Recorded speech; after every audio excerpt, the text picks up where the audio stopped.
The moon shines brightly and illuminates the black water of the ocean. Thick fog descends on it in ominous silence. Then, it's suddenly broken by the creaking of wooden boards, followed by a rippling of the waves. Through the fog, you see the outline of an old, large ship. Its hull is rusty, and a strange cold is coming from it. But the most unsettling thing is that there's no one on the deck. The ship sails without a crew. No, this isn't a mythical Flying Dutchman, but a very real ghost ship. September 2nd, 2019. The British Royal Navy's ice patrol ship, called the HMS Protector, sails through the calm waters of the Atlantic Ocean. The time is 11 p.m. Some of the ship's crew are on deck, while others are sleeping in their cabins. The captain steers the ship and looks straight at the horizon. The sky is lit up by an orange twilight, and clouds float in the distance. Suddenly, against this beautiful landscape, one of the sailors notices the black silhouette of an unknown ship. The captain slows down and steers the ship a little closer to the mysterious vessel. This is an old cargo ship, 250 feet long. Attempts to contact the crew members lead to nothing. It seems the unknown boat is floating in the ocean by itself. There's no one on board, at least, no one alive. The deck of the ship creaks from rocking on the waves. The sun sinks below the horizon, and it gets dark. The ship looks terrifying. British sailors don't dare to climb on that strange deck. They take a photo, post it on the internet, and sail away. Many people on the internet will assume the sailors met a real ghost ship. 5 months later, we're in the village of Ballycotton in County Cork, Ireland. A local leaves the house early in the morning to go for a daily run. Music in his headphones, fresh cool air, and a scenic route are ideal conditions for a good workout. The jogger runs along the road on the coast of the Celtic Sea. There was a strong storm last night, and now the sea looks calm. The man runs along the top of a low cliff and notices a huge vessel. An old rusty cargo ship 250 feet long lies on the beach, right among the rocks. No people on board. It seems the ship has been here for ages, but the local is sure this vessel wasn't here yesterday. A little later, it turns out this is the same ship that the sailors from the HMS Protector saw 5 months ago, thousands of miles from this place. The cargo ship, called the Alta, was built in 1976. Nobody knows who used it all this time and for what purposes. It's only known that in 2017, the ship was purchased by a new owner and marked with the flag of Tanzania. It's important to say that almost all cargo ships are equipped with AIS, Automatic Identification System, which is needed to track ship movements in the ocean. Since 2015, something strange started happening with the Alta's AIS. The ship disappeared from the satellites, then reappeared again. Over the past few years, this ship had changed several names and flags. It's not surprising that its AIS shut off and turned on numerous times. It's said that some of those who disable AIS on their ships do so to hide outlaw activities. The ship's captain, whoever it was, clearly didn't want to show the Alta's movements. As AIS showed in 2017, the ship had sailed near Greek port cities. The Alta made 12 stops in 3 such cities in different parts of Greece. Then, the AIS signal disappeared, and 10 months later, the Alta reappeared near the northern coast of Africa, 1,200 miles from Greece. In September of 2018, the ship was sailing about 1,400 miles southeast of Bermuda, and at that time, the crew members started having problems. There were 10 people on board the Alta. On September 19th, the ship's engine failed right in the middle of the Atlantic Ocean. The nearest shore was very far away. The ship began to drift. As days passed, the crew couldn't fix the vessel. Food supplies were running low. The crew started to panic and tried to contact someone. The situation got worse as a strong hurricane was approaching the place where the ship broke down. crew members contacted the U.S. Coast Guard. On October 2nd, a helicopter headed towards the ship. Food and water were unloaded on the Alta. This was enough for the crew to bide their time for several days. About a week later, a rescue boat sailed about 1,500 miles to reach the Alta and help the stranded sailors. Shortly before the start of the hurricane, American rescuers succeeded. The entire crew of the wrecked ship was taken to Puerto Rico. The Alta remained drifting in the ocean. After a while, another ship arrived to tow it to the coast of Guyana. Then, something went wrong again. The ship was hijacked. Who did it and why remains a mystery to this day. But then, for some unknown reason, the thieves decided to abandon the ship and left it to drift in the ocean. For almost a year, the ship's location couldn't be tracked. Then, in September 2019, the vessel was found by the British Royal Navy. How the Alta was able to cover the distance across the Atlantic and wash up on the coast of Ireland is unknown. An investigation has been launched in Ireland. It's necessary to identify the owner of the vessel and find a responsible person to take on the task of towing it. But no one has since been found. Once, an unknown person called the Irish authorities and introduced themselves as the owner of the ship, but didn't provide any evidence. Several barrels of oil were found on board the Alta. To dismantle the ship, the Irish authorities will need to spend about 10 million euros. Local residents are annoyed by the wreck too. Corroding metal is bad for the environment, and kids have already snuck on board and posted a video on the internet from inside the abandoned ship. The further fate of the Alta remains unresolved. It's still lying there. That ship sailed in the ocean for just 2 years. Now imagine if some other managed to drift for 38. In all that time, no one could catch this ship, and people still seek it. That vessel is called the SS Bechimo. It was a merchant ship owned by a Canadian trading company. In 1931, the ship got stuck in ice off the coast of Alaska. A strong snowstorm began. The team waited a week for it to end, but the storm only intensified. One day, the weather improved a bit, and part of the team was evacuated to the nearest city. Another part of the crew, with the captain, set up camp near the ship. The storm started again and didn't stop for a long time. The blizzard was so heavy that the ship's captain couldn't see beyond his arm's reach. Finally, when the storm was over, the captain saw that the ship simply vanished. He decided the Bechimo sank during the storm. A week later, the ship was found, drifting near the place where it was lost. The hull of the ship was damaged so badly that it was unsafe to sail on it. The captain decided to abandon the ship. However, it didn't sink. For the next 38 years, it was drifting at various points along the Alaskan coast. Several times, people climbed on the ship, including native Alaskan residents and a group of researchers. Attempts to save the vessel from the sea ended in failure. The salvage operations were hampered by drifting ice and bad weather. The last time it was seen was in 1969. The ship was frozen and blocked by the ice. In 2006, the government created a special project to find the Bechimo. However, in all these years, the ship still hasn't been found. Its fate is unknown. It's likely that the ship has finally found peace and is now lying on the seabed of the Chukchi Sea.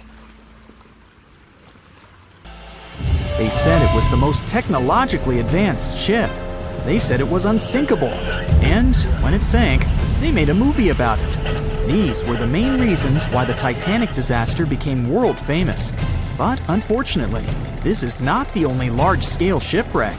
And sadly, there have been cases much worse than the tragedy of the Titanic. One of them occurred on April 27, 1865. The Sultana steamboat carried passengers and cargo daily between St. Louis and New Orleans. It was a pretty large wooden boat with 3 decks and was 260 feet long and 70 feet wide, almost twice the size of a basketball court.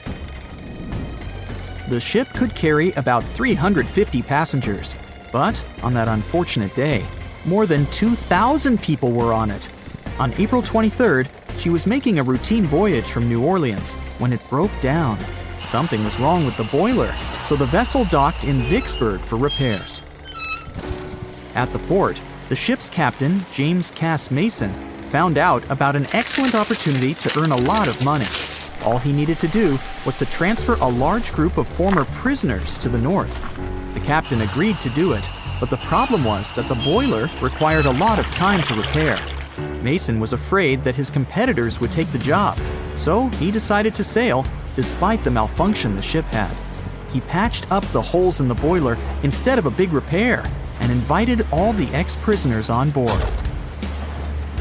So, there was a broken boiler, an excess number of passengers, a lack of lifeboats, and not the best river conditions. Also, the captain refused to send the ex-prisoners to the hold, so they were all with ordinary passengers. There were strong chances for a shipwreck, but the greedy desire to earn more money was stronger. The Sultana went on a voyage and sailed up the river for 2 days.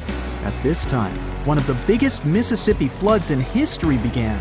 The river overflowed its shores because of the flood, with the water level rising several feet. All the trees on the shore disappeared, and only the tops were sticking out of the water.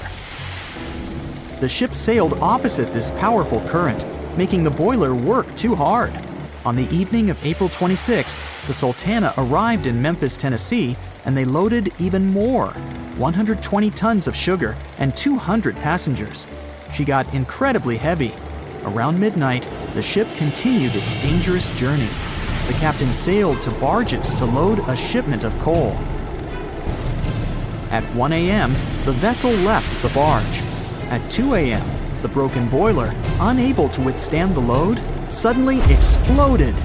The Sultana was just 7 miles north of Memphis. Few people survived that day. The problem was that passengers trying to escape from the fire jumped into a cold river with a strong current. The Sultana disaster is considered the most tragic shipwreck in the history of the United States. The exact number of those who didn't survive is still unknown. According to various sources, this number was from 961 to 1,800 people. Don't be surprised that almost no one knows this story. There were many more survivors in the Titanic tragedy, and everybody heard about it.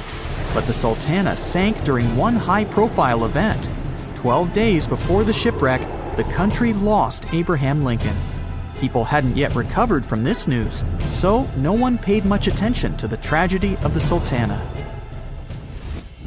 Many catastrophes happened quite recently by historical standards. One of them occurred in 2002. The ferry La Jula was a Senegalese vessel. The ferry sailed twice a week, mainly along the coast of Dakar, carrying passengers who traded mango and palm oil. It made daily voyages and never faced severe problems thanks to modern rescue equipment and good repair service. But one day, the ship's crew discovered a malfunction and sent the boat to port. For almost a year, La Jula was in a non-working condition, awaiting repairs. But it didn't get high-quality service. After poor maintenance, the ferry set off on its last voyage. On September 26, 2002, La Jula sailed between southern Senegal and Dakar, and at 11 p.m. headed toward Gambia, where a strong storm began. The wind raised high waves, but this wasn't critical for the large passenger ship unless the number of people on board didn't exceed the established norm. La Jula was supposed to carry about 500 passengers, but had many more people that day. Too many passengers, poor repairs, and a strong storm caused severe problems for the ship. But the main factor in the shipwreck was that La Jula was only built for sailing in coastal waters, but that day, it sailed far from the shore. Big waves started rocking the boat, and at some point, it just turned upside down. The ship's deck went underwater, and its lower part stuck above the surface like an iceberg. All the passengers sitting in cabins fell on the ceiling and lost their orientation in space. There were no holes or damage in the ship's hull, and water flooded the lower decks for a long time. The vessel stood in a twisted position for several hours. Then, the boat began to sink when the water seeped through the deck and hold. The ocean was warm, but no one came to save the passengers. People had to wait almost 4 days to be rescued. Unfortunately, only a few managed to survive. The Philippines is a very dangerous area for ships. This place consists of several thousand islands and a vast area with shallow water. Ships can run aground and damage the hull with reefs and pitfalls. On September 20th, 1987, one of the most terrible disasters in navigation history occurred there. A Philippine passenger ferry called Dona Paz left one of the islands and sailed toward Manila. The sun was shining, the ocean was calm, and the visibility was good. But for some reason, the crew members didn't notice how the tanker Vector was approaching them. The two ships collided at low speed. The collision wasn't strong, but the problem was that the Vector had tons of oil on board, and the Dona Paz crashed into the cargo hold where that oil was stored. So it spilled all over the ocean, and then a spark slipped through. Not only did the two ships catch fire, but also filled with water. Both ships sank in a matter of seconds. Only a few dozen people survived that disaster. On September 27, 1854, the passenger ship Arctic sailed from Liverpool to New York. The fog came rolling down, and visibility got really bad. Another boat appeared out of the thick white haze, the French steamer Vesta. The ships were close enough to each other that a collision was inevitable. The French vessel was smaller, so it seemed to the Arctic's captain that Vesta had received a lot of damage. And while he was staring at the other ship, his boat got quickly filled with water. The captain gave the order to sail to the shore as fast as possible, but the ship's engines stopped working because of the flood. Then the ship's crew started to lower lifeboats with women and kids. Still, when rescuers found lifeboats with people, it turned out that only 87 out of 400 people survived, 65 crew members and 22 passengers. Surprisingly, there were only grown men among them. The ship's captain survived by clinging to the wreckage. All newspapers wrote about this story as one of the most terrible and shameful tragedies in navigation history. The survivors were criticized because they didn't save women and kids, and the crew members were accused of violating the law, since the safety of passengers should be higher than the safety of sailors. But despite this, none of them were brought to responsibility. Unfortunately, shipwrecks still occur to this day, but fortunately, there are fewer of them than before, thanks to modern navigation systems and radar. But no technology can guarantee there won't be a super strong storm or any other emergency that no one can foresee. Thick fog is rising over the ocean as the sun is slowly sinking towards the horizon. It's hard to see further away than a few dozen feet, but that's enough to notice a hulking, skeletal shape in the distance. As your ship approaches the figure, your heart beats faster, and then you make out the details of another vessel, abandoned by the looks of it. Ghost ships do exist, and their mysteries aren't always solved. Take MV Hoyita, for example. It was a wooden vessel built in 1931 as a luxury yacht. It had served well to various people over 20 years before it was bought by a Samoan sailor and became a merchant ship. In 1955, though, Hoyita's service came to an abrupt and mysterious end. On October 3rd, it set sail for another trading voyage that should have taken no more than 48 hours. Delays happen in the sea, so when Hoyita didn't arrive on October 5th as scheduled, there was little worry yet. But then it failed to come on the following day too. There was no distress signal or any other sign of Hoyita's presence anywhere between its departure and arrival points. A search and rescue party was dispatched to find the ship, and for 6 days, they were scouting the area of nearly 100,000 square miles. On October 12th, the mission returned to the base empty-handed. Hoyita vanished without a trace. It was only a month later that another merchant ship, Tuvalu, noticed the missing vessel far away from its route, drifting in the open sea and listing heavily. the sailors boarded the ship and found that all of its crew and passengers, 25 people total, were missing, along with all the cargo the vessel had been carrying. The radio was tuned to the International Distress Channel, meaning that the crew had been trying to ask for help, but they couldn't reach anyone because the radio cable had been damaged, limiting the range to 2 miles. The lifeboats were missing as well, indicating that people on board must have left the ship. Unfortunately, they seem to have taken the logbook with them, leaving the rescue team clueless as to what had happened. Even today, the mystery of MV Hoita hasn't been solved yet. No one knows where the crew and passengers had gone and what had caused them to leave. SV Carol A. Deering wasn't a ghost ship in the usual sense of the word. There are no sightings of it in the open sea. Instead, it was found on the shore, but the circumstances of it running aground are a puzzle shrouded in mystery.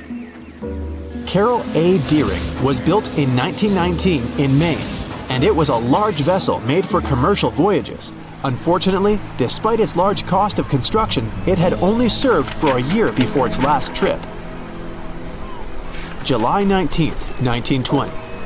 The ship was traveling from Puerto Rico to Rio de Janeiro via Newport News to deliver a cargo of coal.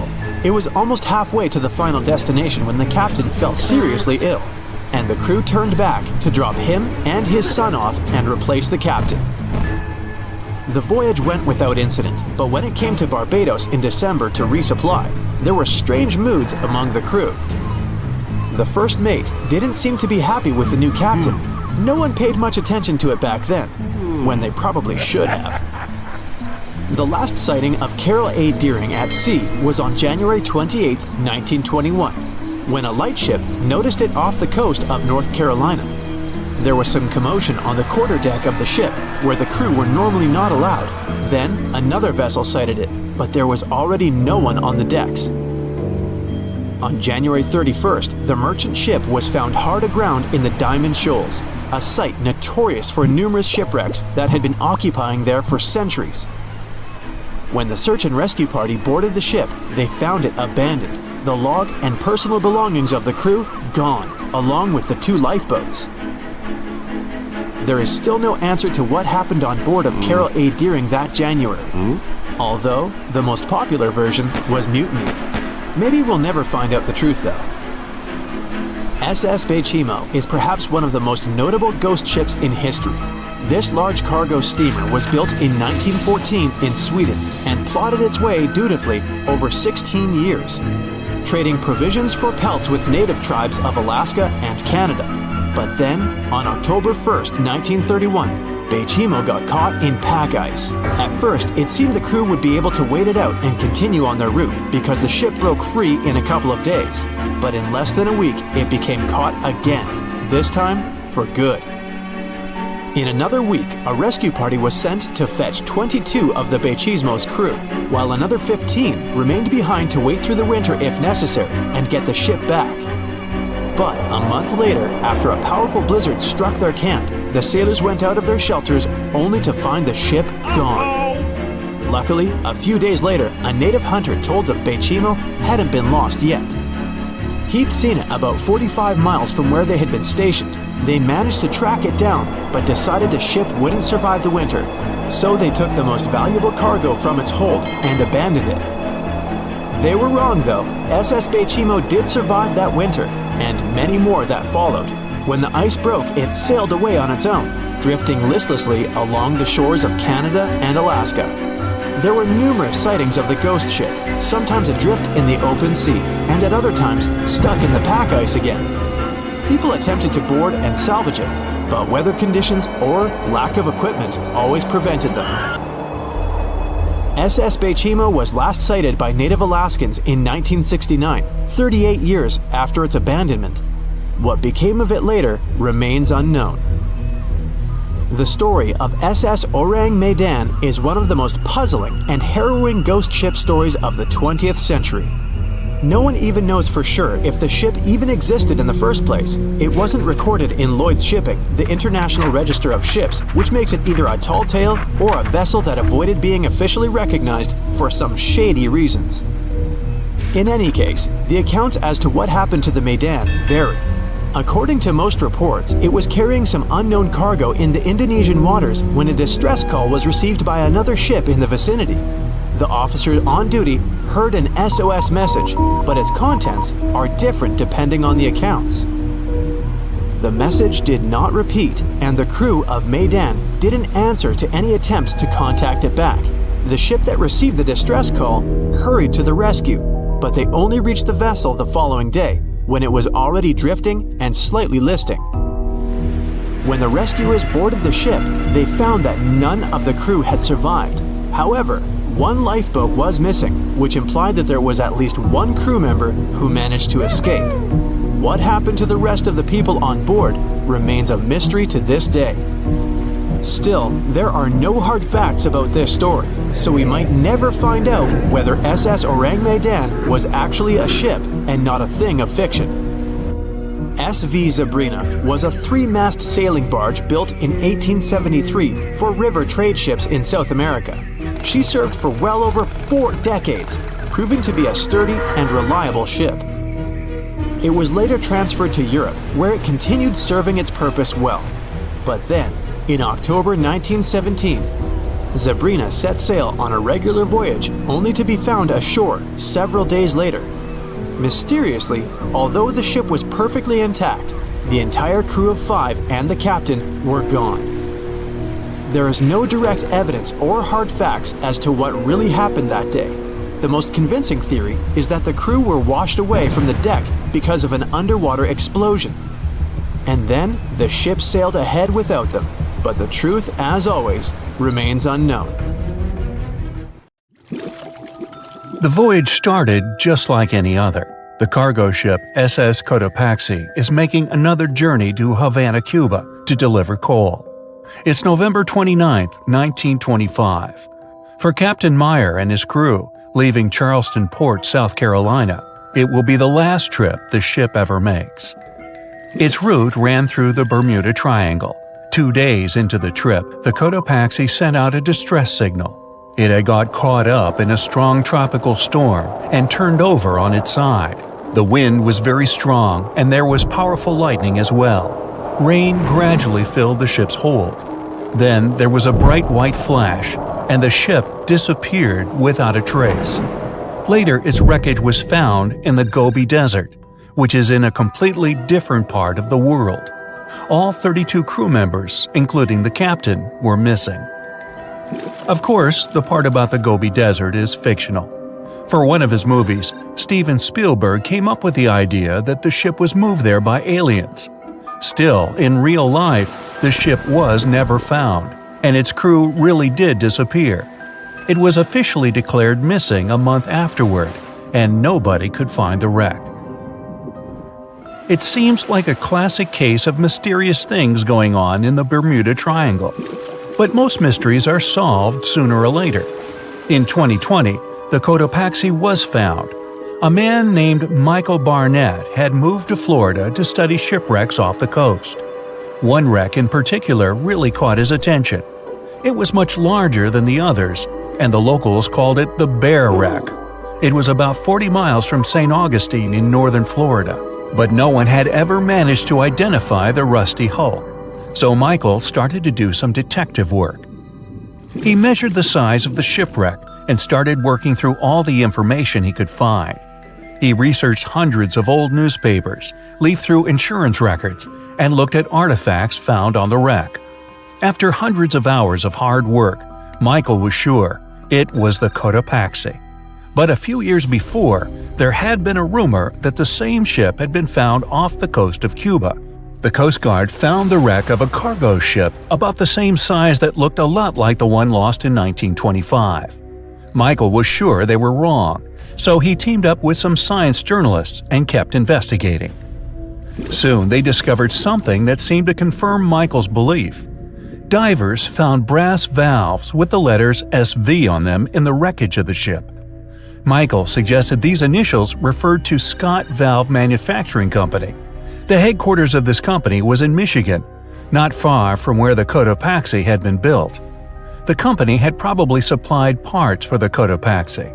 So the puzzle seemed to be solved. The bear wreck was really the missing cargo ship. But Michael still needed to work out why the ship had sunk. Did something mysterious really happen to the Cotopaxi in the Bermuda Triangle? Later, Michael found the testimony of the ship's carpenter among some old papers. The carpenter claimed that the hatches covering the coal on the ship had been in a terrible condition before it sank. Repair work on the covers wasn't finished before the crew got the order to sail to Cuba. So if the hatch covers were still broken during the trip, water could have easily gotten on board. This water probably flooded the hold during the tropical storm. This was the real reason why the Cotopaxi went down. There was really nothing mysterious about it.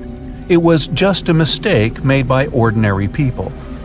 But this is just one example out of dozens or even hundreds where ships and planes have gone missing in the Bermuda Triangle. We still can't explain some of these incidents.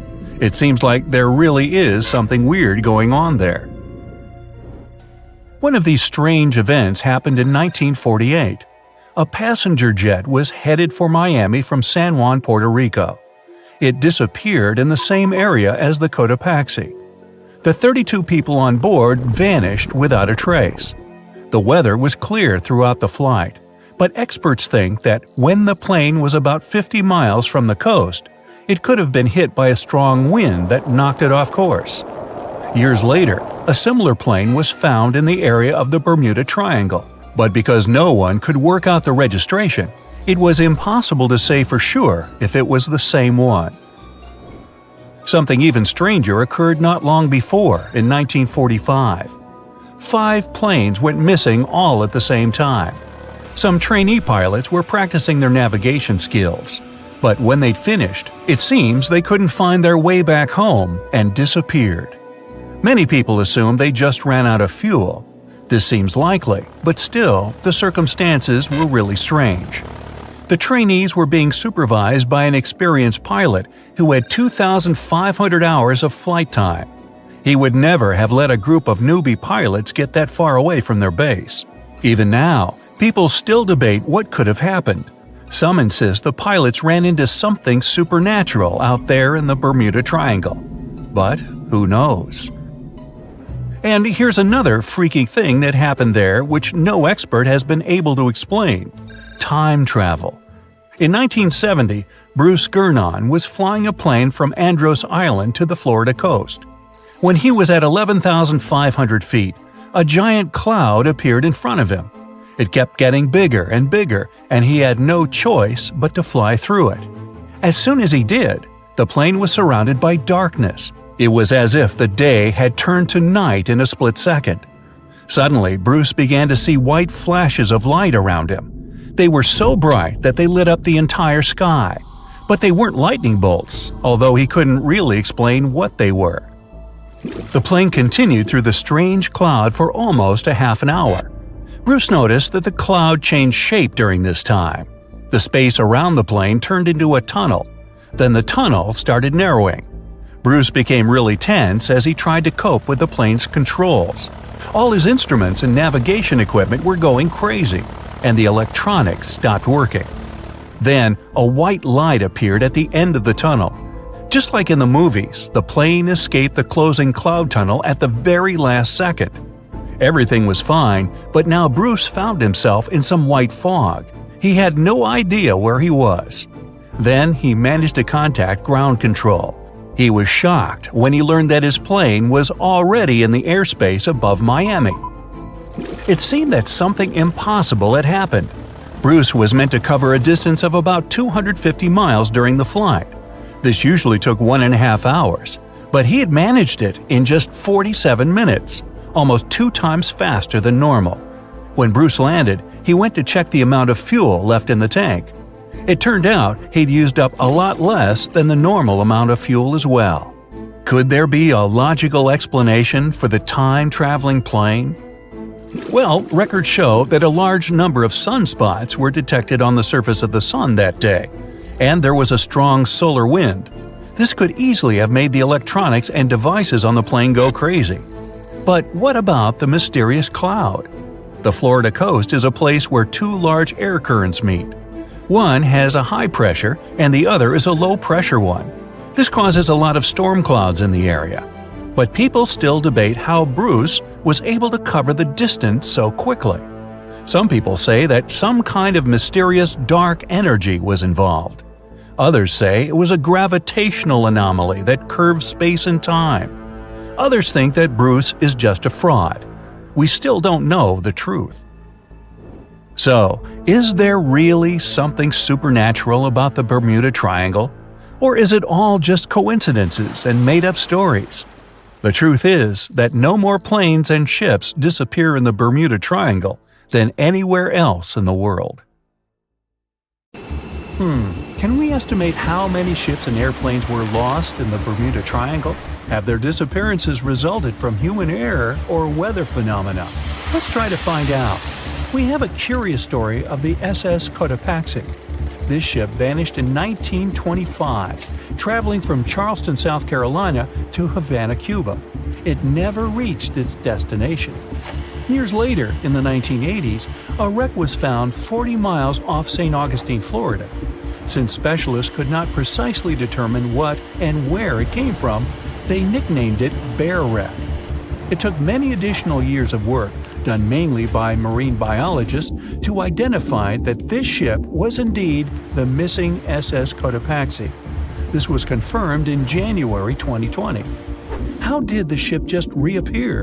And how did it get there, since this mysterious shipwreck isn't even in the Bermuda Triangle? Now, let's see who came up with this term, Bermuda Triangle. Can you actually pinpoint the triangle on a map?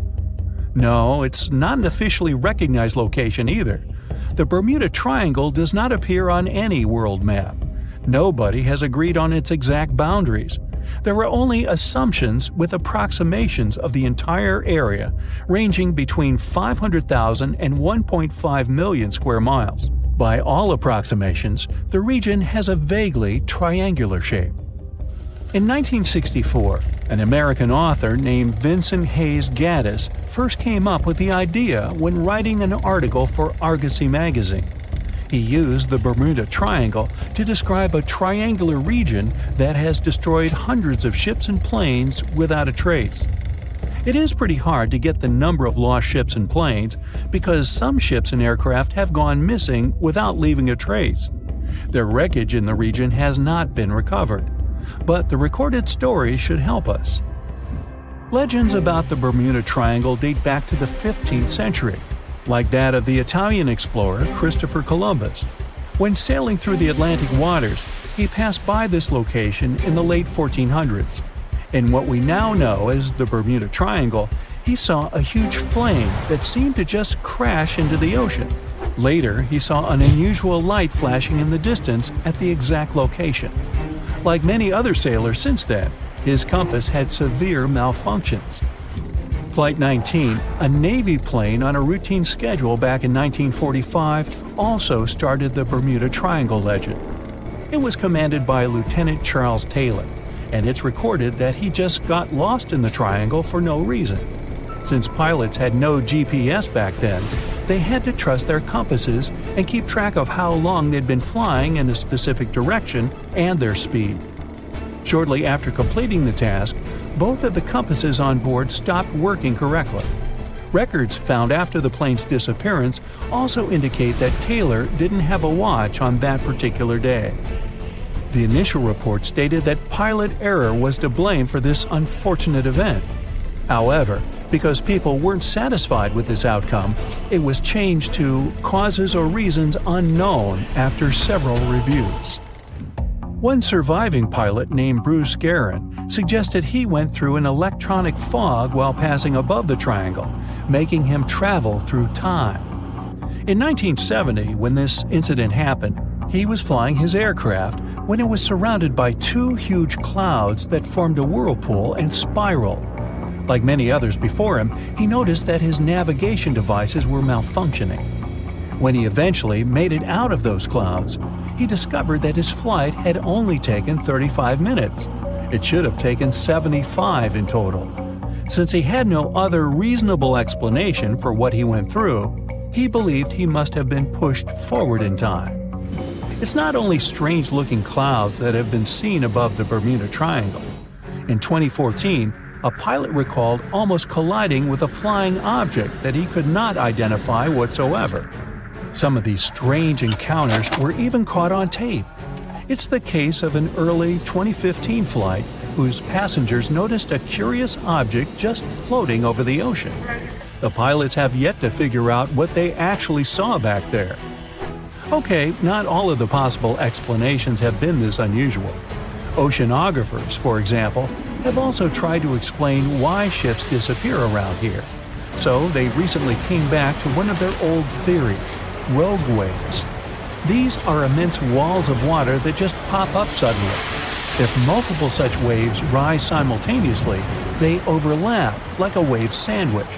If one single wave can reach over 30 feet tall and happen simultaneously, it can create a rogue wave that can surpass 100 feet high. These types of waves can quickly overtake even the biggest of ships. Meteorologists came up with their own explanation too: hexagonal clouds. These unusual types of clouds can generate winds of up to 170 miles per hour, and they're pretty significant too, some reaching 20 to 55 miles across. As such, waves inside these wind giants can go as high as 45 feet. The Earth's own magnetic force might also have something to do with it. Within the Bermuda Triangle, compasses point to true north, the geographic North Pole, rather than magnetic north, the shifting magnetic North Pole. Some have even explained that since these two perfectly overlap in the Bermuda Triangle, it can cause a magnetic phenomenon that could make navigational devices malfunction. It's called the agonic line. The problem is that scientists have discovered that this line moves each year. It might have passed through the Bermuda Triangle at one point, but it's now through the Gulf of Mexico. Other strange natural phenomenon found along the coast of Norway could help explain why the Bermuda Triangle has claimed so many ships. There are some deep craters there, measuring up to half a mile wide and are 150 feet deep. Scientists believe they were created by methane gas bubbles. This gas seems to be leaking from deposits hidden deep in the seabed. Once the gas reaches a certain quantity, it bursts to the surface and causes eruptions. So, do pilots and ship captains actually avoid this area today? Could this explain why there are fewer ships that get lost there nowadays? But if you've ever flown from Miami to San Juan, Puerto Rico, you probably know that's not true. As for ships, if people would avoid the Bermuda Triangle, nearly all Caribbean vacations would be spoiled. To this day, there are a lot of flights that go over the Bermuda Triangle, so it's clear nobody is avoiding it. This place is one of the most heavily traveled shipping lanes in the world. Nowadays, the Bermuda Triangle has heavy daily traffic, both by sea and air. But the Bermuda Triangle is indeed subject to tropical storms and hurricanes that happen very often. Let's also keep in mind that the Gulf Stream, a strong ocean current that causes sharp changes in local weather, passes through the Bermuda Triangle. Besides, the deepest point in the Atlantic Ocean, the Milwaukee Depth, is also located in the Bermuda Triangle. The Puerto Rico Trench reaches almost 27,500 feet at the Milwaukee Depth. So, if you think about it, the whole mystery is a perfect combination of human error, bad weather, and a lot of ship traffic. This was confirmed by data provided by the U.S. Coast Guard. If you look at percentages, the number of ships or planes that go missing in the Bermuda Triangle isn't different from anywhere else. Disappearances do not happen more often than in any comparable region of the Atlantic Ocean. Official statistics say around 50 ships and 20 airplanes have vanished while traveling through this region. So that's another reason why the total number is so hard to pinpoint. Nobody could describe its rescue in official records if a boat was reported missing. There are also some events that, it turns out, didn't happen at all, adding to those false reports, like that of a plane crash back in 1937 off Daytona Beach, Florida, that local papers surprisingly revealed nothing about. It's 2018. You get up early in the morning to go ashore and catch some fish. You come to the spot you were yesterday. throw the hook into the sea and wait. The float is twitching. You've caught some fish, but hey, hello? Why aren't you doing anything? Right now, you don't care about the fish. You're looking at something in the distance.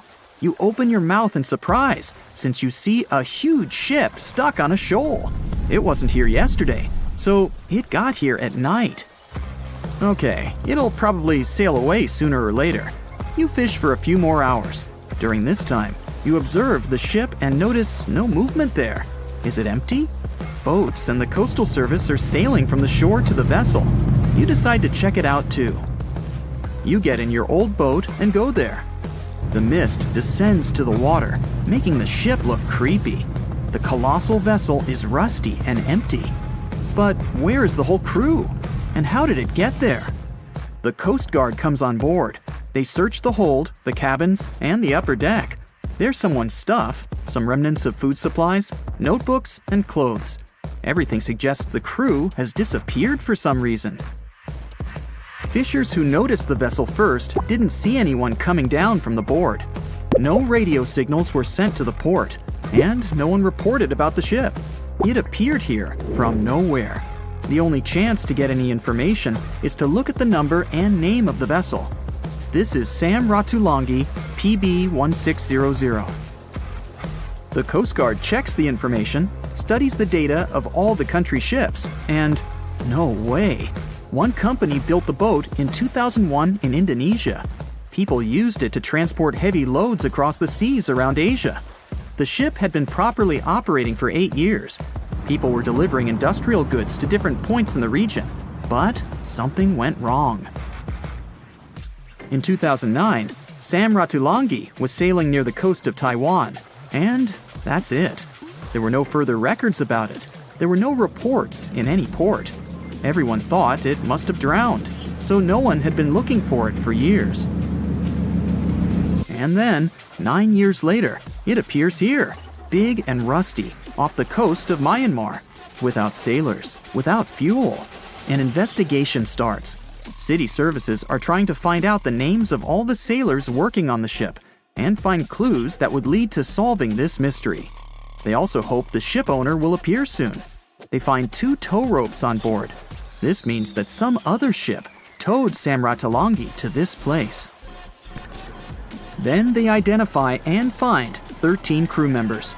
These people say they wanted to reach the factory in Bangladesh to repair Sam Ratulangi. Another vessel helped tow the ship, but then 2 cables tore off, and a storm began. No one wanted to stay on board during such weather, so the crew members left it. No one knows what the ship has been doing for the last 9 years, and how it was possible without people on board. And here's another, much more mysterious ship story. On February 16, 2020, locals found a large cargo ship stuck on a rocky shore off the coast of an Irish village. The boat looked rusty, with holes in the hull and rotten parts. People hadn't seen this vessel the day before, so it appeared there at night. The last time people saw the Alta cargo ship was a few months earlier, thousands of miles off the coast of Ireland. That day, the Alta was sailing in the waters of the Atlantic Ocean. Another ship, the MS Protector, noticed it. MS Protector crew members tried to contact the ship, but received no response. The people on board realized that they were facing an empty vessel. And then, 5 months later, it appeared near the coast of Ireland. There are more questions than answers in this story, but we managed to find something out. In 2015, the Alta appeared and disappeared from the radar several times. Any ship has an internal tracking system, so people can track its route using satellites. But Alta crew members often disabled this system. Perhaps they were engaged in some illegal activity. Anyway, in 2017, the ship often sailed between the ports of Greek islands. Then, the tracking signal disappeared and appeared only 10 months later, off the coast of North Africa. During this time, the ship changed several flags. In September 2018, the Alta was southeast of Bermuda and headed for Haiti. Then, the crew started facing problems. First, the main engine failed right in the middle of the Atlantic Ocean. The ship began to drift. Several days passed, but the crew members weren't able to repair it. They began to run out of food and water supplies. The situation got even worse when they found out that a hurricane was approaching the place. Fortunately, they managed to contact the U.S. Coast Guard. A helicopter flew to the Alta on October 2nd to bring them some supplies. There was enough food for several days. Then, a rescue boat sailed to the ship. It evacuated all the sailors and delivered them to Puerto Rico before the hurricane. The Alta had to drift alone in the ocean. After a while, another ship approached the Alta to tow it to the shores of Guyana. But at this moment, everything went wrong. Someone stole the boat, disabled the tracking system, and sailed away in an unknown direction. After almost a year, the MS Protector found the empty Alta in the waters of the Atlantic Ocean. And then, 9 months later, the ship without a crew sailed to the shores of Ireland. How did it manage to travel across the Atlantic and get to the coast of Ireland? It's still a mystery. Maybe it was just luck. No one else saw the ship all this time.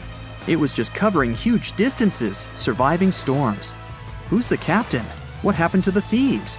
Who owns the ship now? One day, someone called the village administration and introduced themselves as the vessel owner. But that unknown person didn't provide any evidence. They found several barrels of oil on the ship, which they took away by helicopter. The Alta was rusting. Corrosion of metal could damage the environment. The vessel had no commercial value, yet it would have taken millions to get rid of it. There were 3 options for what to do: leave the ship where it was, tow it into the sea and let it sink, or disassemble it for scrap. But nature had its own plans. Storms and strong waves split the hull into 2 parts. The Alta was drifting without a crew in the waters of the Atlantic Ocean for about 2 years. But this is nothing compared to a ship that was traveling for 38 years. The record belongs to the SS Bechimo.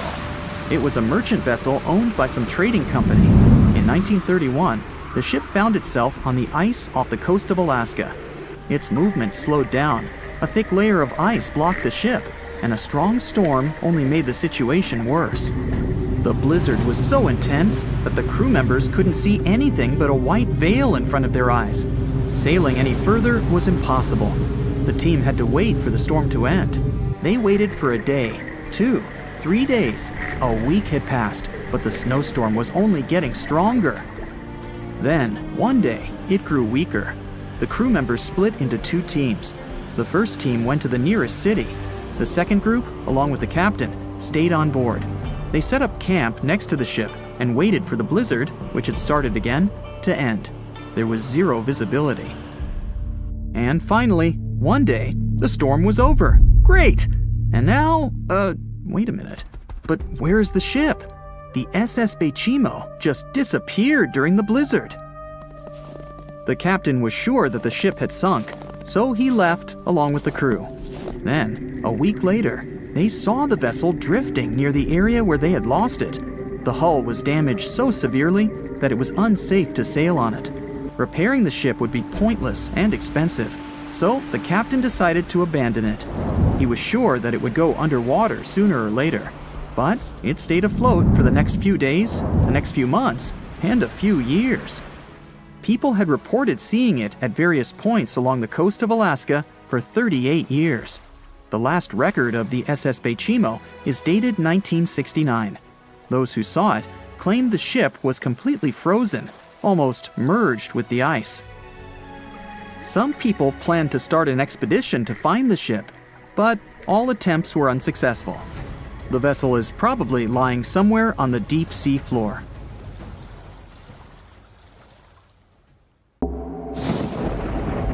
There's a ship drifting somewhere in the ocean without a crew. The last time someone saw it was over 50 years ago. Its story reminds of that of the Flying Dutchman, a ship that's bound to sail forever and bring disaster to whoever sees it at sea. At least the legend says so. Unlike the Flying Dutchman, the SS Bechimo was definitely real and built for a German company in Hamburg and began as an ordinary cargo ship. It was trading supplies between Hamburg and Sweden in the Baltic Sea starting from 1914. It had a strong steam engine and a hull made of steel. A few years later, it became British property. Then, in the 1920s, a Canadian company purchased it for around $18,000, a huge amount of money back then. The new owner, the Hudson's Bay Company, was actively using the ship for several years. They would often send it on voyages from its home port in Scotland to Siberia, Alaska, the Yukon, and the Northwest Territories. It also passed through the Panama Canal and even the Suez Canal, with fur pelts for sale on board. Sometimes it would also transport passengers.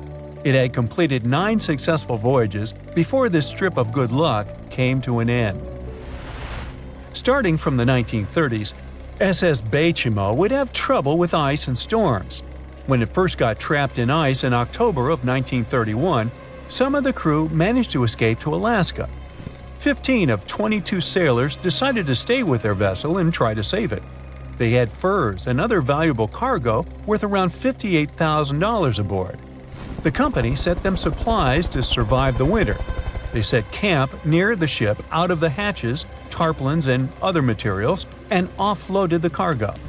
At the end of November, a blizzard rushed through the area, and it seemed like it had taken the ship with it.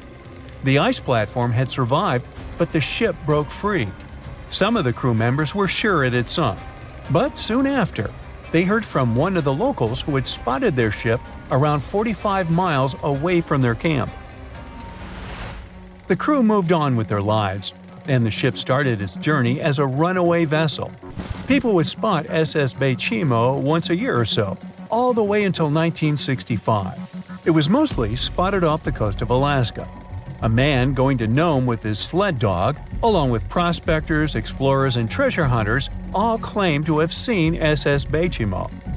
Someone tried to board it and take it to port, but ended up stranded on it for days because of horrible weather. Others got luckier and managed to take a whaleboat, some furniture, and other valuables from the vessel. Those who got close to the ship saw that it was damaged and missing the propeller. Still, it stayed afloat without a crew for at least 38 years and became the longest sailing ghost ship in history.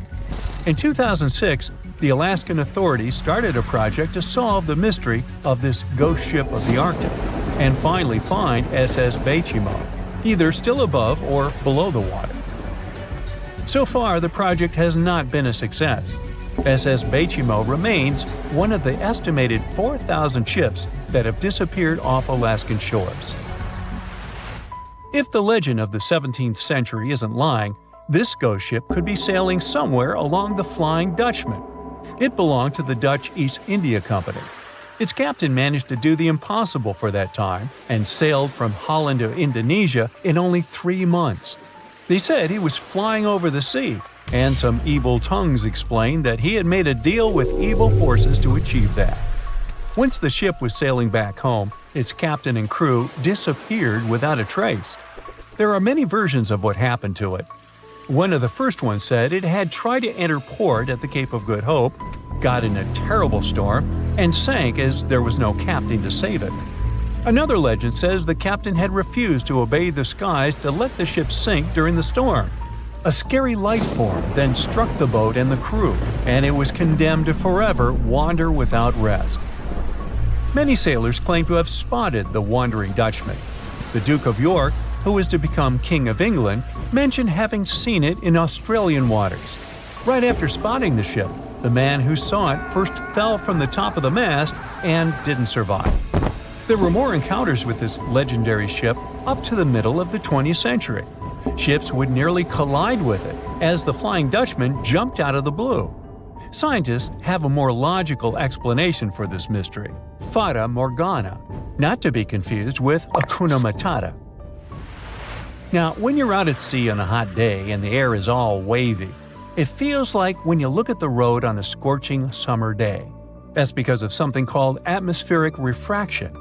When light passes through different layers of air with different temperatures and densities, it bends and twists.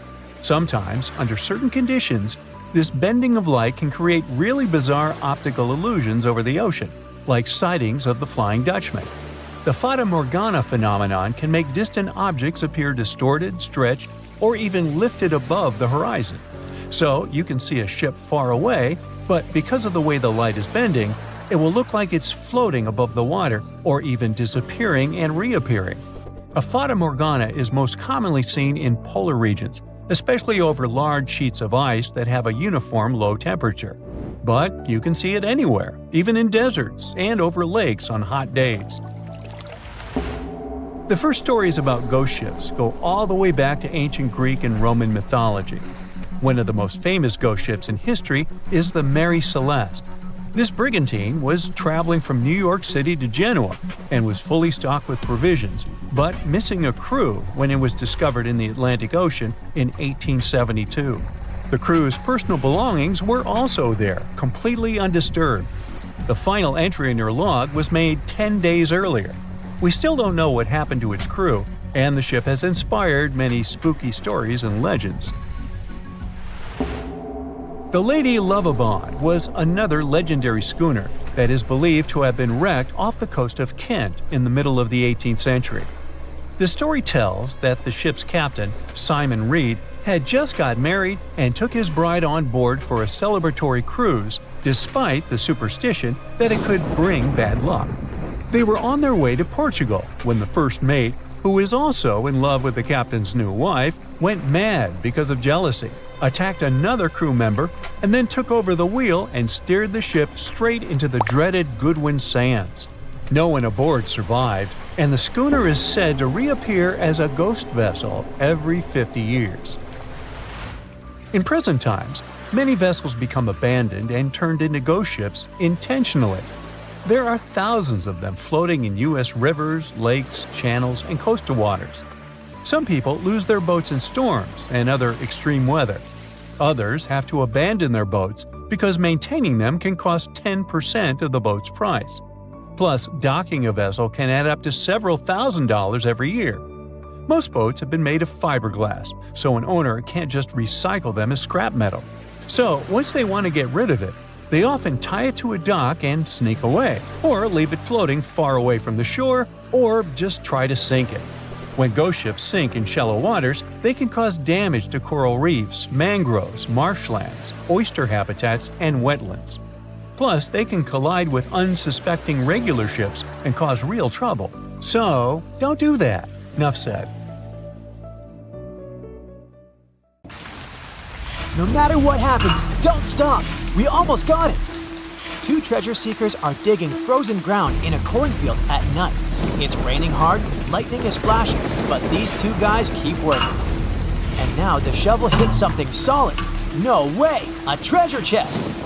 They start digging faster and find a piece of a ship's engine. What the? Far from the seas and lakes, somewhere under the fields of Kansas City, they found a giant sunken ship. How is this possible? Now you'll see. Some people spend their lives searching for shipwrecks with treasures underground. One of them is explorer David Hawley. He's been looking for such ships far from the seas, rivers, and oceans for many years. He does this because he likes the feeling of adventure. The holds of these ships may contain chests of gold, antiques, and artifacts. And you can get a lot of money for them. David says you don't have to go into the ocean to find a sunken ship. They may be lying in your backyard. But why do ships end up buried underground among fields, farms, and plains? Let's find out using the example of steamboat Great White Arabia. According to old records, the newspaper clippings, this ship had been carrying about 200 tons of treasure before it sank in 1856. Many rumors and local legends said the ship was lying underground, a few miles northeast of Kansas City. It was there because people deliberately altered the riverbed and channels of the Missouri River in the second half of the 19th century. They artificially brought the shores closer to each other. They narrowed the river to increase the flow's speed, so boats could sail much faster. In the 19th century, steamboats were the most popular means of transporting passengers and goods. Before railroads, they extended the western border across the Mississippi and Missouri rivers and brought supplies to people. That's why it was so important to increase the speed of their movement. So, on September 5, 1856, Arabia was sailing along such an estuary. It came across a snag sticking out of the water. A piece of log quickly flooded the ship. Fortunately, all passengers were evacuated. But the steamer and its precious cargo reached the silt bottom of the Missouri River in a few minutes. Several years had passed. Everyone forgot about the vessel. During this time, the course of the Missouri River had changed.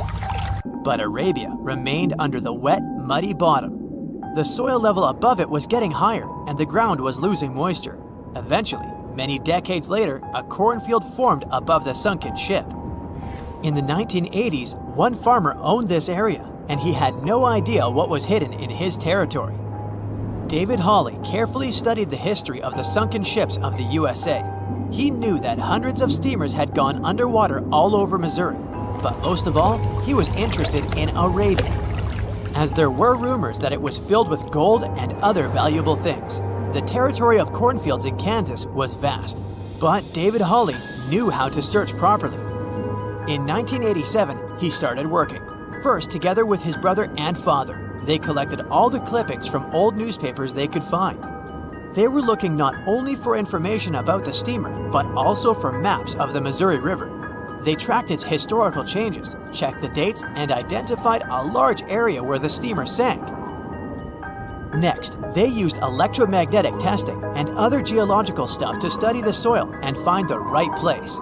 They searched for differences in ground moisture and density. Then, they went through the territory with powerful metal detectors. And so, by the fall of 1988, they had determined the location of the steamer. Arabia was the size of a football field. This gigantic vessel lay 45 feet underground, 4 stories down. But before they started excavating, they had to ask the owner of the cornfield for permission. For the farmer, this news was a big surprise. He agreed on the condition that the excavations would be completed by spring so that he could sow a new crop. Digging a giant ship in winter is much more difficult and expensive than at other times. It includes additional equipment, electricity, and heating costs. The team worked day and night. They financed the excavations out of their own pocket. Each invested more than $10,000 and took out a bank loan. Finally, they noticed the first details of the ship. The shovels hit the huge engine boilers and the deck. The goal had been achieved. Most of the cargo lying inside the sunken ships is covered with rust, shells, mud, and is badly damaged. The contents of Arabia were in excellent condition, considering that the ship had sunk 130 years prior. Unfortunately, they didn't find the chests of gold. Still, they got several tons of other valuable cargo, household items of people who lived in the middle of the 19th century. It was a time capsule. The ship was carrying supplies for hundreds and thousands of people, and all these things were perfectly preserved. For example, they could clearly see the brand stamp Goodyear Rubber Company on one rubber shoe. The longer the excavations continued, the more things David and his team found. In the barrels, they found plates from the 19th century. They were intact and usable. Also, there were clean clothes, thousands of pairs of shoes, harpoons, frying pans, and umbrellas. The ship was carrying cargo to supply about 16 small towns. Yes, it's not gold, but such artifacts are also precious. The contents of the ship could be worth millions. However, the crew wasn't going to sell these things. They made a museum on the site of a former fruit market in Kansas City. If you go there, you will immediately feel like you're in a department store of the 19th century. There are thousands of items in good condition. Even the matches here are dry enough to light up. It took David many years to present the entire collection from the steamship. He values each of the items and doesn't want to sell them. Anyone can come here, pay for a ticket, and find themselves in the past. Who knows, maybe there's an old ship hidden in your backyard too. Geologists found an older vessel in the hot desert of Namibia in 2008. This ship sailed back in the days when pirates scared sailors on the seas, and now it's inside a dried-up lagoon. The ship sailed from Lisbon in 1533 and disappeared with the crew near a small diamond mining town. After almost 500 years, the hull had been badly damaged. Only the carcass of the ship remained, but the treasure hidden inside the vessel stayed intact. They carefully studied the boat for a long time, trying not to ruin anything. And then, 5 days later, they found a big old chest in the hold. Carefully opening it, they found gold coins there. Thus, the cost of the ship was estimated at about $10 million. The exact cause of the shipwreck is unknown, but experts believe the ship was destroyed by heavy cargo and bad weather. It went to the bottom of a lagoon that later became a desert. Some find an airplane in their backyard, others discover a ship, and one man found a passage to an ancient secret city in his house. This happened in Turkey in 1963. The owners of the building decided to make repairs. He went to his basement and knocked down the wall to turn this place into a living room. And so, behind one wall, he found a tunnel leading underground. The man thought it was some kind of a secret chamber. He went down there and realized it was something much more than that. It was an ancient city 18 floors deep. People built it in the years 780 to 1180 as a refuge from weather disasters and the invasion of enemies. This place also includes many underground tunnels that stretch for several miles in different directions. People could get to the town from different points using secret passages leading to these roads. The city can accommodate about 20,000 residents, livestock, and tons of food supplies. Archaeologists have also found a chapel, schools, stables, and public kitchens there.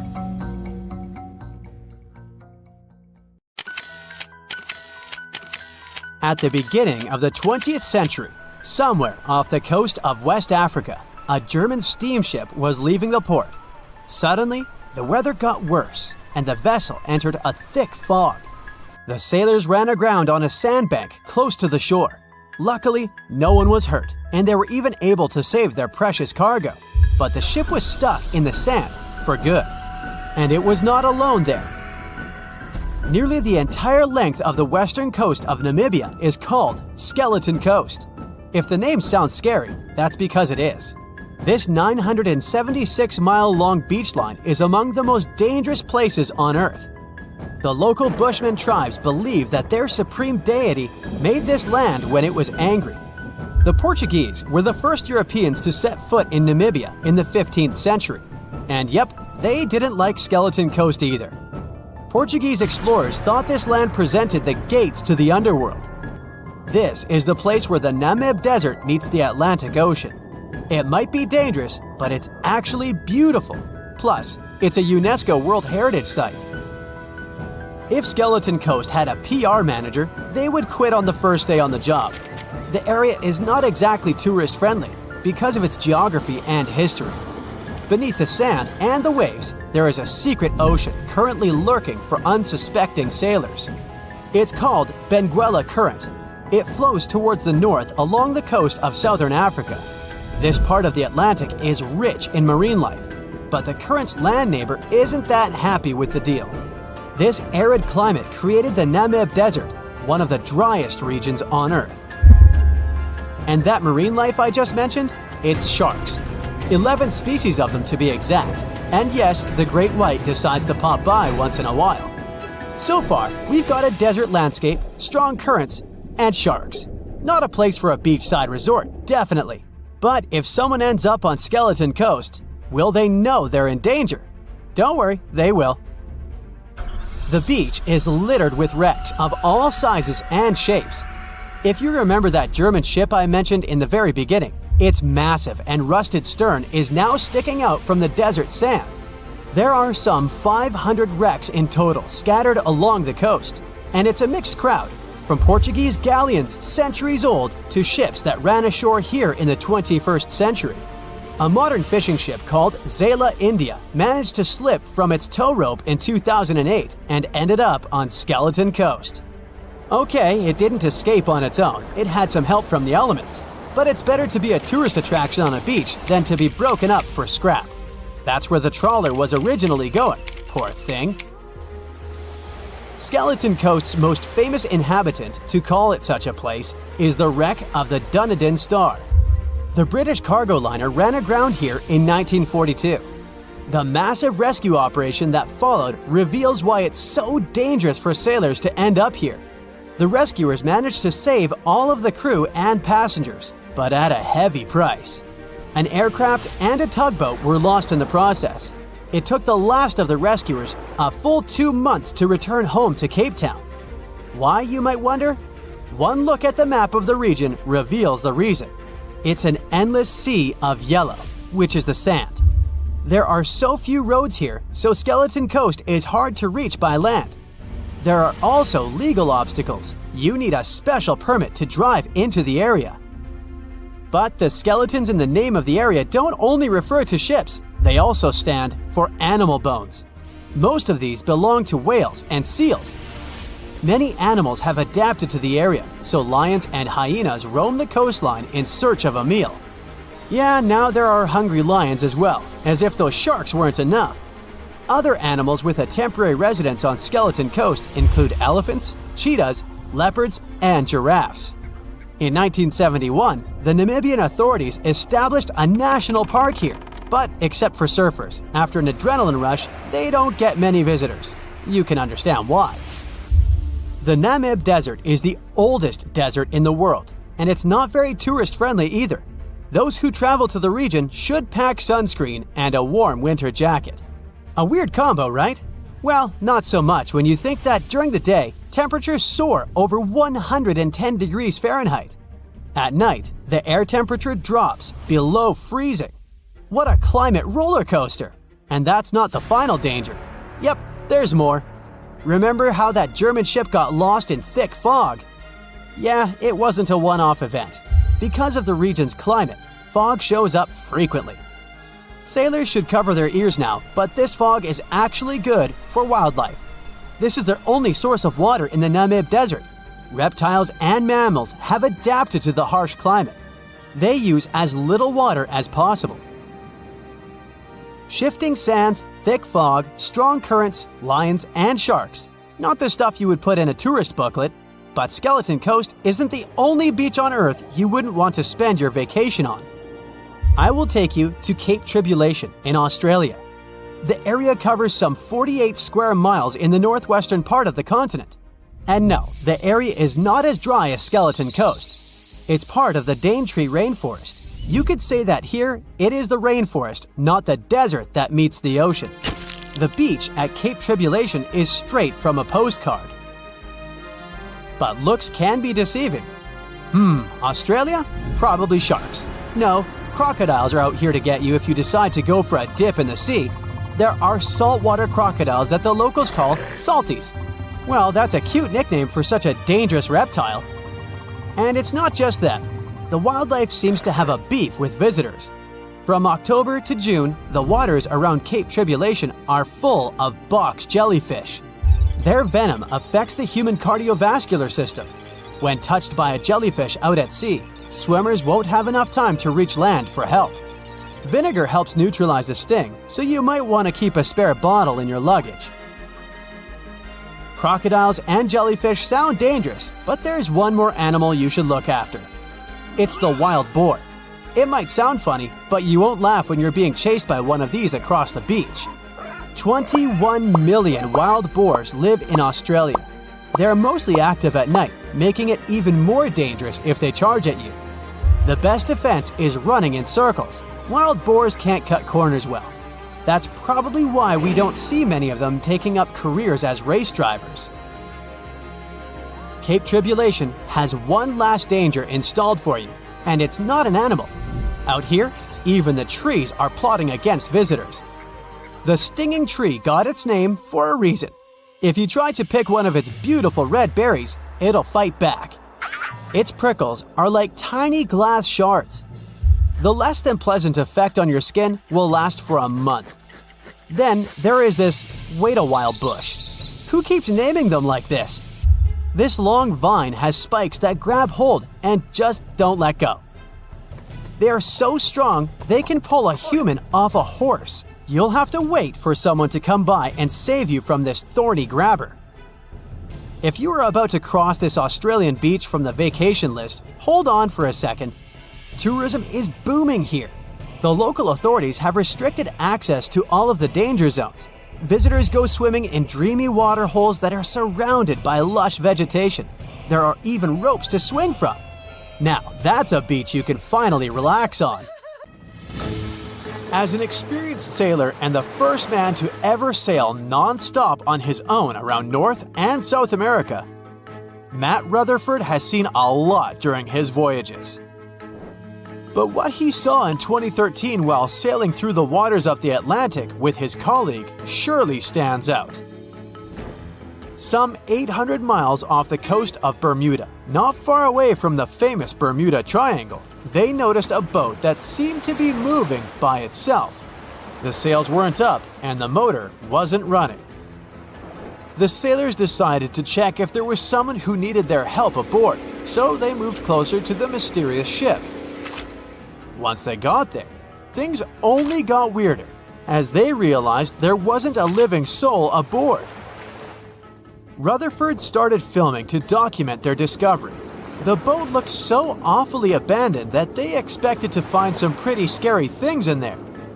But it didn't stop Rutherford from searching the vessel. The boat, which turned out to be named Wolfhound, looked like an upscale one, probably costing hundreds of thousands of dollars. It was pretty weird to find it floating by itself in the middle of the ocean. It seemed like whoever abandoned it was leaving in a rush. There were clothes and other personal belongings all over the main cabin. Some parts of the ceiling had fallen and some drawers had popped open. The brave sailors decided to tow the ghost ship back to Bermuda. It wasn't easy because Wolfhound was bigger and heavier than their boat. After days at sea, the crew was running low on fuel and asked a passing freighter to stop and give them some gas. They kept pulling Wolfhound until the tow line got wrapped around the rudder and they realized they could get stranded in the Bermuda Triangle. So they had to abandon the ship. What really happened and how Wolfhound ended up in the middle of the ocean will probably remain a mystery. Rumor has it that it belonged to a member of the Royal Irish Yacht Club. The ship was going on its first voyage from Connecticut to Bermuda and then Antigua. It got in a terrible storm around 400 miles away from Delaware. The winds were so strong that the yacht suffered 2 knockdowns. A Greek cargo ship rescued the crew. They left the ship with an emergency beacon on. The rescued crew members shared that they saw the ship sink, which only adds more questions to the story. How did it get back to the surface? Does the Bermuda Triangle have anything to do with that? Christopher Columbus himself reported some unusual compass activity going on in this mysterious area while he was on his way to the New World. Despite the stories of more than 50 ships and 20 planes disappearing in the area, it remains one of the most heavily traveled shipping routes in the world. Some skeptics believe that this fact solves the Bermuda Triangle mystery. It could make sense because the busier the area, the more accidents happen there. But then again, it's not the number of disappearances that makes the place so mysterious. It's the lack of explanation and wreckage lost for good. The first ever confirmed ship to vanish in the Bermuda Triangle was the USS Pickering. In 1800, it departed from the US on its way to the West Indies. The ship sailed into the Bermuda Triangle along with its 90-man crew. No one ever heard anything from them ever since. The popular explanation is that the ship was taken out by a storm. But because no one found any wreckage, we'll never know for sure. The largest ship that has ever disappeared in this mysterious area was the USS Cyclops. In March 1918, carrying a crew of 306 people, the USS Cyclops left Barbados and headed home to Baltimore. The ship passed through the Bermuda Triangle on its journey and vanished into thin air, or rather, water. The Cyclops never sent any distress signal and disappeared without any explanation or trace. The Bermuda Triangle isn't the only place in the world where ships go missing or mysteriously resurface. One of the most famous ghost ship stories would be of SS Bechimo. The large cargo steamer was built in Sweden. On October 1st, 1931, it got caught in pack ice.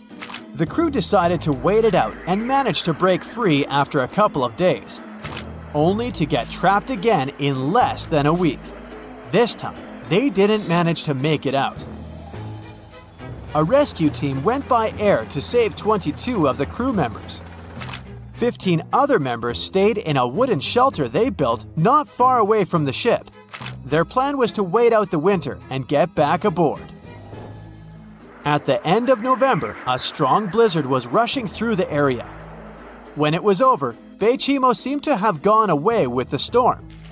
The captain decided it must have broken and sunk, but a few days later, a local hunter informed them that he had seen the ship around 45 miles away from their camp. The crew managed to find the ship and took the most valuable cargo from its hold. They had fears that Beichimo wouldn't live through that rough water, but it did manage to survive after all. Once the ice was gone, it floated away and ended up drifting along the shores of Canada and Alaska. Many people reported seeing the ghost ship in an open sea.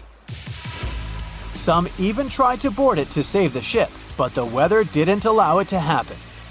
The last time someone saw SS Beichimo was in 1969, 38 years after its crew had left it. It could still be drifting somewhere in the ocean. The story of MV Hoita happened in the South Pacific.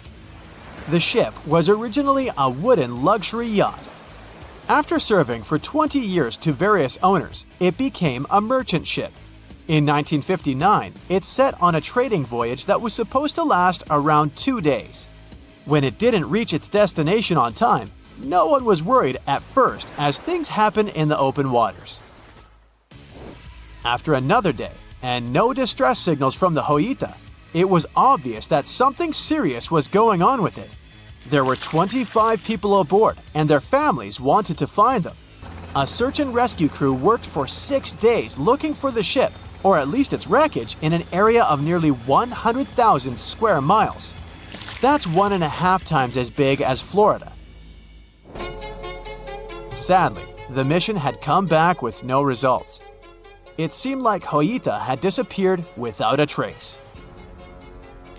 A month later, another merchant ship noticed Hoita drifting in the ocean, miles and miles away from its original route, and none of the crew members or passengers were on board.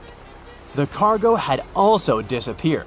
The lifeboats were also gone, so the people must have escaped the ship hoping to save themselves. It turned out that the crew had been trying to get help as they tuned the radio to the International Distress Channel. But the damaged cable didn't let them send the signal any further than 2 miles. It also looked like when they were leaving the ship, the crew took the logbook with them, and we still don't know what exactly happened to Hoita. Family members of those who were on board are still looking for answers. One professor claims it must have been a corroded pipe that leaked and flooded the vessel, but we'll most likely never know for sure. In the Pacific Ocean, near Japan, there is an area nicknamed the Devil's Sea. It's believed to be one of the 12 vile vortices around the Earth. Some people claim that vile vortices have weird things going on in them because the pull of the planet's electromagnetic waves is stronger there than anywhere else. The most famous ship that disappeared in the area was a fishery patrol vessel in 1952. The ship went there to investigate the vessels that went missing previously and disappeared along with 31 crew members.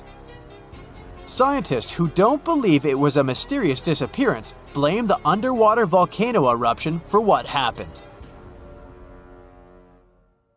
It has recently become a popular location for many tourists looking for the perfect place to get away from it all. If you're lucky enough to catch a sunny day here, it's like no other, I can assure you. Chances are, you'll end up having loads of foggy days, but let's be honest, they have a special allure of their own. This enchanting smile-shaped island is called Sable Island. It's located 190 miles from mainland Nova Scotia. It wasn't accessible to the general public until 2013. That's when it was added to the list of National Parks of Canada. You can get here either by plane or by water. But what's so enchanting about this place anyway? There must be something since the yearly tourist count is growing every year. Firstly, there's a spectacular number of wild horses here. There are between 200 and 500 horses roaming free all over the island. There's also a large population of gray seals. The place is also the only breeding location of a rare bird species called the Ipswich sparrow. If you're already considering a trip here, there are some things you need to know first. Remember that fog I mentioned earlier? Well, it turns out that Sable Island is the foggiest place in the Canadian Maritimes. I'm talking about approximately 127 foggy days each year. During such days, Sable Island literally disappears underneath a thick layer of fog. You won't be able to explore the place on your own either. The local regulations state that visitors need to travel within a group, and they also need to keep a 197-foot distance from the wildlife they can encounter here. As charming as this place may be, it holds a dark secret hidden beneath the sandy dunes, and it has nothing to do with beautiful creatures living here or the island's unique vegetation.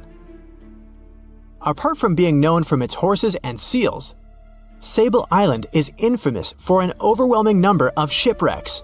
Over the years, about 350 ships have ended their lives here, on these sandbars. When survivors described their experiences, they usually mentioned harsh weather conditions near this mysterious island. The island also made its way into literature when it was described in a book called The Perfect Storm, which was written by Sebastian Junger and published in 1997. The book was so successful that it was later adapted for the big screen in 2000, with George Clooney playing the leading role. The first recorded shipwreck near Sable Island dates back to 1583. The boat was named the HMS Delight and was under the command of British adventurer and explorer Sir Humphrey Gilbert. Only 17 people managed to survive the catastrophe by escaping in a small boat.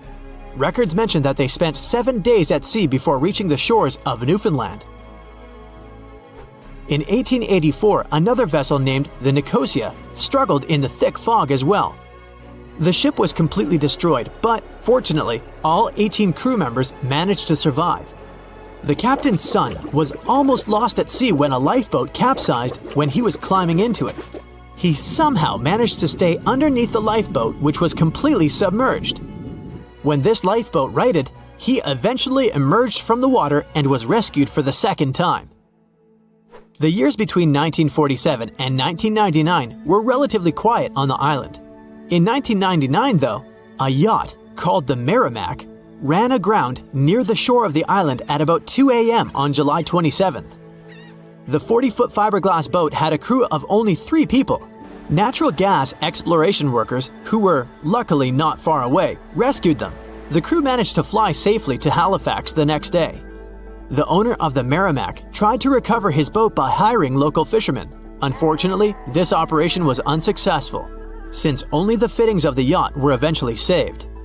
It took no more than 6 weeks for the sand and waves to crush and completely break up the hull of the Merrimack. So what is it about this place that's so dangerous for boats? Does it have anything to do with the weather? Or maybe there's other forces at play? The explanation turns out to be a bit more complex, and it wasn't easy to figure out, at least not way back in the 1500s. First of all, the island is located close to one of the world's richest fishing grounds. Since it's also near one of the major shipping routes between Europe and North America, hundreds of vessels sail past it each year. The likelihood of shipwreck increases when there are so many boats roaming around the area. Sable Island is also in the way of most of the storms that move up the Atlantic coast of North America. It's no surprise that boats often get hurtled straight onto the shores of this island. The weather has a lot to do with it too. During the summer season, the warm air from the Gulf Stream creates a dense fog as it merges with the cool air by the Labrador Current that passes by the island. Other currents don't help the matter. Sable Island is next to the meeting point of 3 major ocean currents: the Gulf Stream, the Labrador Current, and the Belle Isle Current. Since the 1950s, radars and other modern navigation tools have been used on commercial vessels as well. Up until then, the sextant was the main instrument used to figure out a ship's location. It doesn't mean that sextants weren't accurate, but this instrument couldn't work properly without a clear view of the sun or stars, which means it didn't help much in dense fog, such as the one surrounding Sable Island, or when it was cloudy. Often during bad weather, the captain of a ship navigated, relying on their experiences and intuition based on the ship's speed and direction. That's why most of the survivors in shipwrecks near Sable Island said that the captain had simply miscalculated the ship's position, crashing into Sable Island by accident. This dusty, sandy land is as unfriendly to ships as it is to trees. There's reportedly a single tree on the whole island, and it looks a lot more like a bush. It's actually a pine tree. And since the famous island horses don't see it as much of a food source, it somehow managed to survive. Reports say that the tree was planted back in the 1950s. Local authorities were trying to grow a forest on the island to make it a bit more welcoming. They've planted tens of thousands of trees over the years, more than 69,000 evergreens, 600 fruit trees, and about 55 pounds of pine seeds, along with other plants which could survive the conditions on the island. But they were no match for the extreme weather and sandy soil. Out of all those plants, just one pine tree is still alive. Thanks to its resistance, it has even become a symbol of Sable Island. Interestingly, for around 40 years, the island also had just one inhabitant. Can you imagine that? One person living on a remote island for so many decades? It's the story of a woman called Zoe Lucas. She chose to surround herself with the only residents on the island: the horses, the gray seals, and the many species of birds. An esteemed naturalist, she mentioned in an interview she gave back in 2017 that she was used to living on the island and that she never got lonely. To survive here, she had to put together an essentials kit. It included a notebook to take notes and a pair of binoculars to study the wildlife. You can safely assume she wasn't scared of the intimidating surroundings, since she decided to eventually call this place home. At first, Zoe wanted to set up camp on one end of the island, near some abandoned buildings. But eventually, she settled in a wooden house near a bunch of sand dunes. A Canadian institution called the Meteorological Service of Canada put together the simple construction back in the 1940s. Parks Canada operates the building these days. Zoe's work included gathering as much data on the local horse population as possible. It could help scientists better understand how they managed to adapt to the unfriendly environment. She also helped gather the debris that made it to the shore to help track pollution levels. Among all the rubbish that she collected, there was a refrigerator and a crate full of fresh peppers. Some other specialists eventually started working rotating shifts on Sable Island to offer the brave woman a little bit of company now and then. In 1945, 5 TBF Avenger aircraft took flight for a routine training exercise around the Bermuda Triangle. In the middle of the exercise, the planes were struck by intense rain and heavy winds, despite the clear weather forecast. The pilots became extremely disoriented and radioed the base to report that their navigational equipment had stopped working. The last thing the base heard was, "When the first plane drops below 10 gallons, we'll all go down together," and then static. The 5 planes and their 14 crew members were never seen or heard from again. On his very first voyage to the New World in 1492, Christopher Columbus sailed through the Bermuda Triangle. Columbus reported that one night when he was on the deck of the ship, he noticed a giant light appear in the distance, unlike anything he had ever seen before. Columbus looked at his compass for direction, and it gave off erratic readings. You might have noticed that the Bermuda Triangle doesn't appear on any world map. This is because official institutions refuse to acknowledge that the area actually exists. A popular theory suggests that rogue waves are responsible for the many disappearances. Rogue waves are called extreme storm waves by scientists.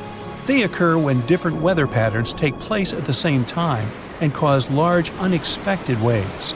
Witnesses say that the waves look like giant walls of water. These waves could explain why ships go down fast and without leaving any trace. The Bermuda Triangle is home to some pretty intense and unexpected weather. Storms build up quickly and unexpectedly, then disappear soon after. If you blink, you might miss it. This could explain why few distress signals are issued. Pilots and sailors never saw the weather coming. No one knows exactly how many ships and planes have disappeared in the Bermuda Triangle. The rough estimate is 50 ships and 20 planes. Most of the time, the disappearances had no explanation and no wreckage has ever been left behind. Another bizarre theory trying to solve the Bermuda Triangle mystery comes from Charlie Berlitz. He insists that the area is home to the lost city of Atlantis. The missing ships and planes and malfunctioning equipment, according to him, were all caused by rays of energy let out by the special energy crystals that power Atlantis. While this sounds silly, Berlitz's theory was convincing enough that over 20 million people bought his book worldwide. In the year 1800, a large sailing vessel called the USS Pickering departed from the U.S. on its way to the West Indies. The ship sailed into the Bermuda Triangle along with its 90-man crew and was never heard from again. The USS Pickering was the first ever confirmed ship to vanish in the Bermuda Triangle. It's believed that the ship was taken out by a storm, but because no wreckage was ever found, we'll never know for sure. When the TBF Avenger planes went missing, a massive search operation was conducted. Boats and planes searched the Bermuda Triangle for any signs of the aircraft. One of the boats searching was a PBM-5 Mariner airboat. The airboat took flight at 7:27 p.m. and called in a routine radio message 3 minutes later. Then, it was never heard from again. No trace was ever found of the rescue airboat or the 5 Avenger aircraft. An enormous investigation was launched into the disappearance of all these vehicles, but nothing was ever discovered. This particular area of the ocean is one of the most heavily traveled shipping routes in the world. Some skeptics believe that this fact solves the mystery. Statistically, the busier the area, the higher the frequency of accidents and disappearances. While this makes sense, it's not the frequency of disappearances that's responsible for the mystery of the Bermuda Triangle. It's the lack of explanation or wreckage found. On the ocean floor, decomposing organisms let off large concentrations of methane gas that gets trapped under the water. This gas can build up until, boom, it ruptures. The gas surges up to the surface and erupts. If a ship was in the area of one of these ruptures, the water would become much less dense and cause the ship to sink rapidly and without warning. Scientists believe this could be the cause of the many disappearances in the Bermuda Triangle. While this theory makes a lot of sense, it doesn't seem too likely. The U.S. Geological Survey has stated that no large releases of gas are believed to have occurred in this area for the past 15,000 years. The ocean floor is made of rocks containing a lot of magnetite. It's more like iron.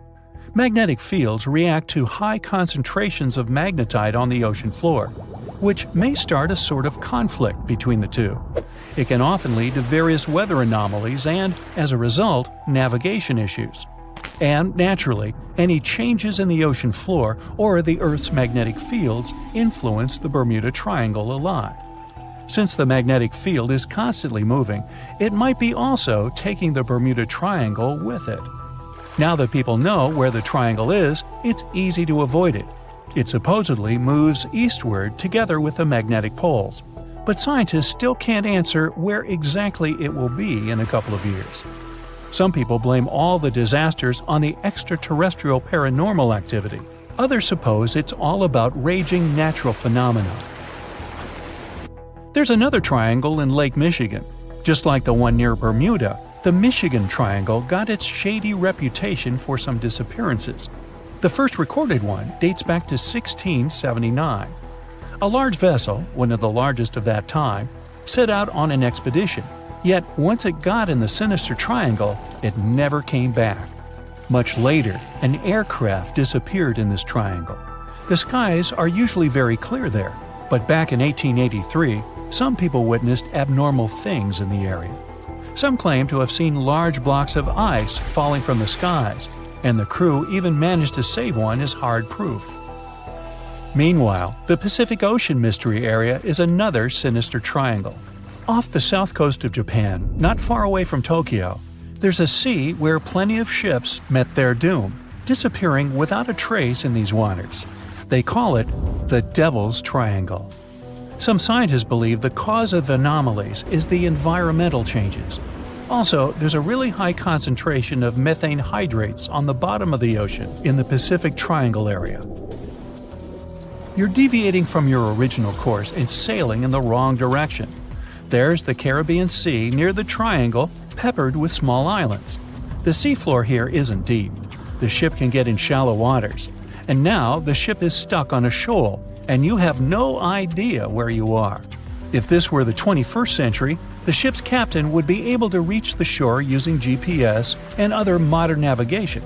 But the most interesting thing is that the compass would work correctly this time, since the magnetic North Pole hasn't already coincided with the true one for a long time in the territory of the Bermuda Triangle. The agonic line is somewhere far away from here. There are no problems with navigation now, but for some reason, this is where ships disappear. In fact, not just here. Throughout the Atlantic Ocean, there are places where many more ships were gone. The Bermuda Triangle is not even in the top 10 of such places. One of the main reasons why many ships are lost here is that one of the most popular shipping routes in the Atlantic passes through the Bermuda Triangle. And the more ships in one place, the more shipwrecks. Simple probability. Then, it just starts getting weird. Other theories say that there's a space-time rift in this region. Ships and planes fall into this rift and end up in the past or the future. But for some reason, there's not a single proof of this myth. There's no reason to think that the rift is hidden somewhere here.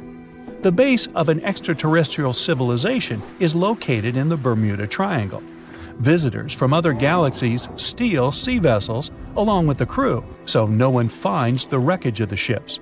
This is also a popular myth that has no scientific justification. The Kraken lives somewhere in the triangle. It's a huge squid that sinks ships and also is a legend that sailors tell each other. However, gigantic squids live in the depths of the ocean. They can grow to the size of half a train car, but no cases have ever been recorded where they sunk a large vessel. And in the area of the Bermuda Triangle, they have never ever been seen. People in the past didn't know about the existence of these creatures, so when they saw them for the first time, they described them as huge, terrible monsters. Giant squids are some of the most elusive creatures on Earth, and scientists had to use sonar equipment to find them. They don't like to leave the dark depths and are likely to be afraid of the sound of any ship. So, that should squash the squid as a suspect. The year was 1854, and the SS Arctic, the fastest passenger liner of its time, set out to cross the Atlantic. As it sailed through the misty veil, it slowly disappeared into the unknown. The Collins Line, an American shipping company, was started in 1818 and only began seriously trading in the transatlantic by 1835. Its steamships crossed the Atlantic from Liverpool to New York within just 10 days. Doesn't sound like a great speed today, I know, but back then, the same thing took other ships several weeks. Light on the water with their wooden hulls, powering through with a strong steam engine, those steamships were the favorite choice for many high-profile people. What could go wrong with such an advanced ship, they thought. This reminds me of some other ship everyone believed to be unsinkable. But anyway, back to the Collins Line. It grew to be a serious contender on transatlantic routes, with only one other competitor, the Cunard's Line. It was a British company also aiming to be the main force through the Arctic Passage. In 1835, the company received a new ship that traveled to Liverpool and came back to New York with the largest cargo ever at that time. From then, the Collins Line was steadily growing. It seemed like there would only be future successes for it. Unfortunately, their lavish ships became costly to run with the amount of coal used. Massive power along with weak wooden hulls meant they needed many repairs after each voyage. So, every trip ended up being expensive. But since the ships were safe and had a great reputation, people were willing to pay the price, and the company was definitely not in crisis. They had achieved something no one had managed to do before them. Like I told you, their ships crossed the Atlantic in a whopping 10 days. And Edward Collins, the owner, was very determined to maintain the pace. Their 5 ships easily outran the Cunard's line of only 3. With this great praise, it provided more attention. Though the Cunard's ships were slower with their iron hulls, they believed there was still profit, regardless of how slowly they sailed. Among Cullen's ships, the Arctic, the third of them to be launched, was the largest, reaching 284 feet long, with 2 side-lever steam engines, each with 1,000 horsepower. The paddle wheels made 16 revolutions a minute when at full speed. At the time of its launch, the press called it the most stupendous vessel ever constructed in the United States. But glamour and fame couldn't avoid what would come next. On the 27th of September, the Arctic was on its journey from Liverpool to New York, continuing a speed pace through the thick fog. It's possible that by that moment, after 4 years of record-breaking trips, the crew became overconfident with their sailing and the ship.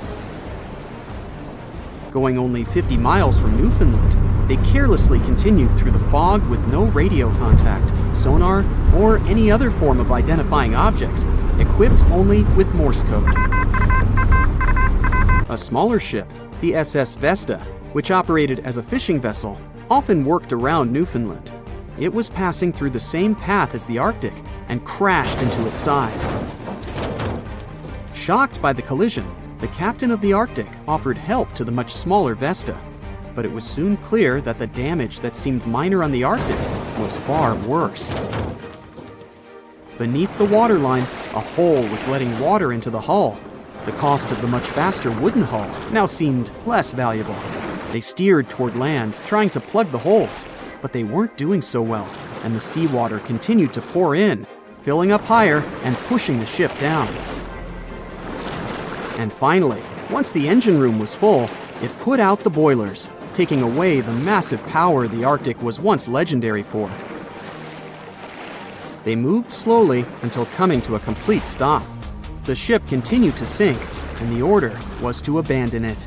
At the time, maritime law allowed for the Arctic to carry only 6 lifeboats, only capable of saving 180 people. The crew and some of the passengers managed to push their way aboard and took most of the seats on those boats. Things were pretty wild, and everyone forgot about their manners, not letting the ladies and the youngest ones board first. It took 4 hours for the Arctic to sink. 150 crew and 250 passengers were on board. Those that weren't able to find a lifeboat made a desperate attempt to build their own rafts from parts of the ship. 2 days later, only 3 boats made it safely to the shore. The other 3 were never found. Believe it or not, the rescue party also saved some people that had been clinging to the wreckage for 2 days. Unlike the crew, the captain went down with the Arctic, but amazingly survived. He would be only one of 85 people that made it, out of the 400 on board. When the news arrived 2 weeks later, the public responded with great sadness to the losses. Great anger soon followed towards the poor safety measures in the crew. The press published demands to change the laws for more lifeboats. It only made sense to have enough for every person on board a ship. But they ignored those requests. This neglect would lead to more disasters in the future. Enough lifeboats would only come into maritime law some 60 years later, after the disaster of the Titanic. Edward Cullen's wife and 2 children were also aboard the ship and didn't return. He was heartbroken, but didn't stop running his business. The Collins line still had a reputation to uphold, the biggest, fastest, and most luxurious on the Atlantic. Edward Collins would now build an even better ship than any other. It was named the Adriatic, and it was the largest ship in the world, 354 feet long. With 2 alternating steam engines that had never been built of this size. These steam engines at the time were at the height of engineering, though today you can only see them in models and toys. With the new addition of 2 masts, the Adriatic would also be able to sail if needed. Luckily, they made some lessons from the disaster of the Arctic. But before their new ship, the Adriatic, was built, another disaster had occurred. the sister ship of the Arctic had also sunk. They believe this second ship was desperate to stay in front of the Cunard's line and hit an iceberg somewhere during the race. This weird contest took the lives of 141 people. The desperation of Collins and his weakly built hulls pushed the company towards bankruptcy in 1858. The newly built Adriatic, costing over $1 million, had only made one voyage in the end. And even that voyage was considered a disaster. The ship collided with a tugboat. It still managed to finish its maiden voyage at a suitable time. After the company had gone bankrupt, they had to sell the ship for only $50,000. They removed the great giant engines, replacing them with only sails. Although it was once the greatest ship on the high seas, it was only 30 years later until it was abandoned, labeled irreparable, and anchored in a river. The other remaining ships were also sold and only used for parts. Edward Collins left the industry altogether, seeking work on dry land instead. As the Collins line was no longer in the mix, the Cunards would grow in strength. Without competition, they would win the Blue Riband for the next 30 years, and 180 years later, after producing hundreds of ships. They still have a constant presence on the seas as they provide transatlantic crossings, world voyages, and leisure cruises.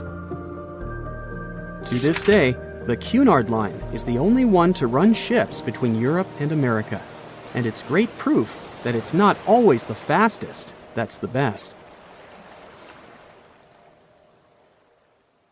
They say nothing is ever lost, and it's true. Let's discover ships frozen in time. The first one is truly fascinating. Here, the Antikythera shipwreck. It's a Greek trading ship from the 1st century BCE. It's located on the east side of the Greek island of Antikythera and at the merging point of the Aegean and Mediterranean seas.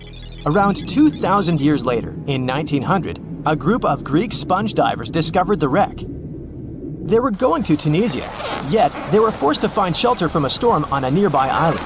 Since they couldn't go anywhere due to the storm, they decided to look for sponges until the weather got calmer. One of the divers discovered the shipwreck at depths of around 130 feet. Imagine someone going for a sponge hunt, but getting out to the surface with archaeological treasures.